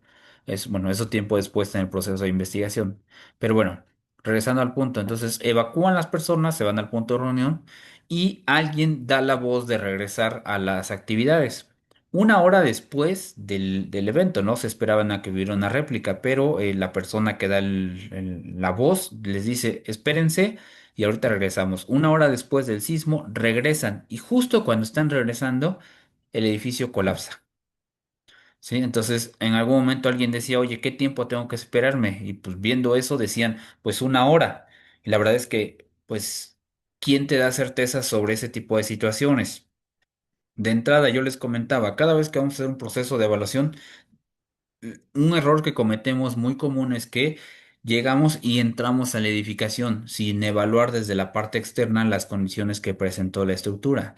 ¿Qué tengo que hacer? Yo tengo que ubicarme en dos puntos de la edificación en la cual yo pueda visualizar las fachadas y ver los niveles de daño o bueno, los daños que se tuvieron. Si existen daños que en algún momento yo considere que pueden comprometer la estabilidad o la seguridad de la edificación, no ingreso. ¿Sí? Así de simple. Si yo identifico que a lo mejor ya se formaron grietas en el suelo, veo grietas en la fachada, en las columnas, en las traves, veo ligera inclinación de la estructura, pandeo de algún elemento o caída de materiales importante, o veo mucho polvo salir, ¿sabes qué? No ingreso a la estructura. ¿Por qué? Porque puede tener un nivel de seguridad alto. La cédula te permite ser un poco conservador e incluso clasificar si es necesario con el término seguridad incierta. Desconozco el nivel de seguridad estructural y entonces lo paso al siguiente nivel de ingeniería. Y con esa clasificación, pues bueno, doy la oportunidad de que las personas puedan retirarse a sus casas, que se venga a hacer el segundo proceso de evaluación y se confirme el daño que tiene la estructura. ¿Sale? Entonces la cédula te permite hacer eso y ahorita regresando de la pausa vamos a ver, es más, de una vez antes de irnos a la pausa, porque si no, nos perdemos. La cédula te permite hacer esa clasificación y colocar el término seguridad incierta. Lo estoy compartiendo en la clasificación. Está el término seguridad incierta. ¿Sale? ¿Dudas o preguntas acá?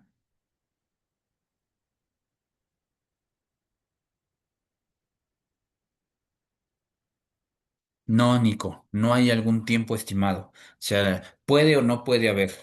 Y puede ser que incluso hay registros donde ocurre el sismo y pasa una semana y sigue habiendo réplicas. O hay ocasiones en que pasa el sismo y no se presentan.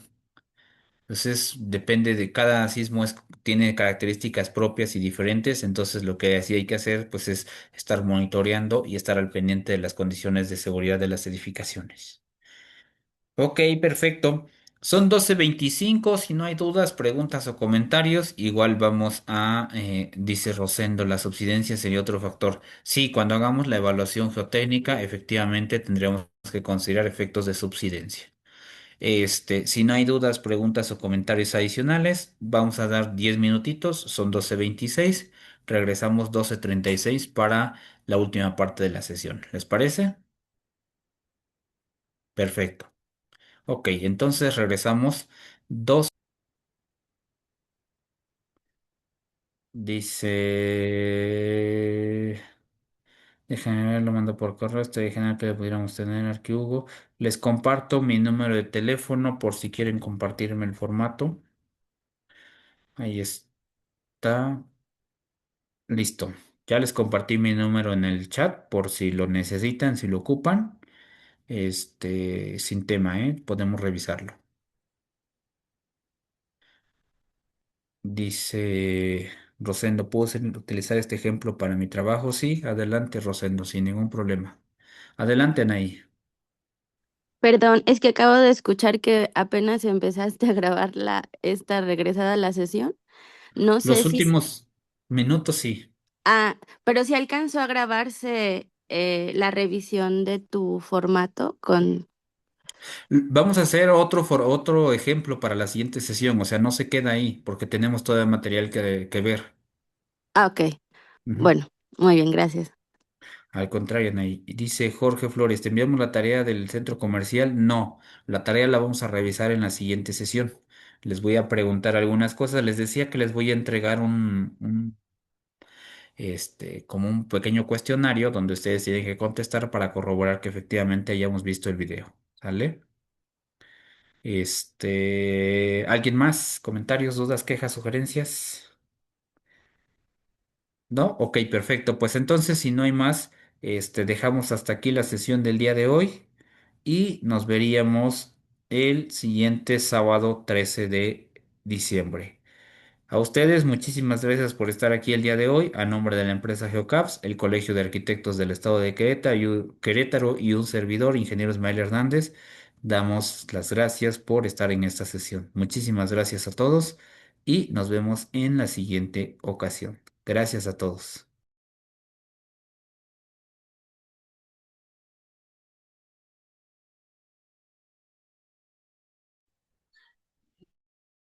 En el caso de las tareas y actividades, todo eso, trabajos, sesiones, grabaciones pendientes, todo eso, o sesiones en las que no hayan podido asistir, hay que revisarlo con la ingeniera Rocío. Inge Rocío, no sé si ande, por aquí en la sesión que nos pueda apoyar, o de todos modos ustedes tienen su número de contacto de la ingeniera Rocío, que le puedan mandar un mensajito para checar el tema de las clases pendientes. ¿Sale? Perfecto, pues entonces dejamos la sesión hasta aquí y nos vemos en la próxima ocasión. Muchísimas gracias a todos. Que pasen un buen fin de semana. Gracias, César. Gracias a todos.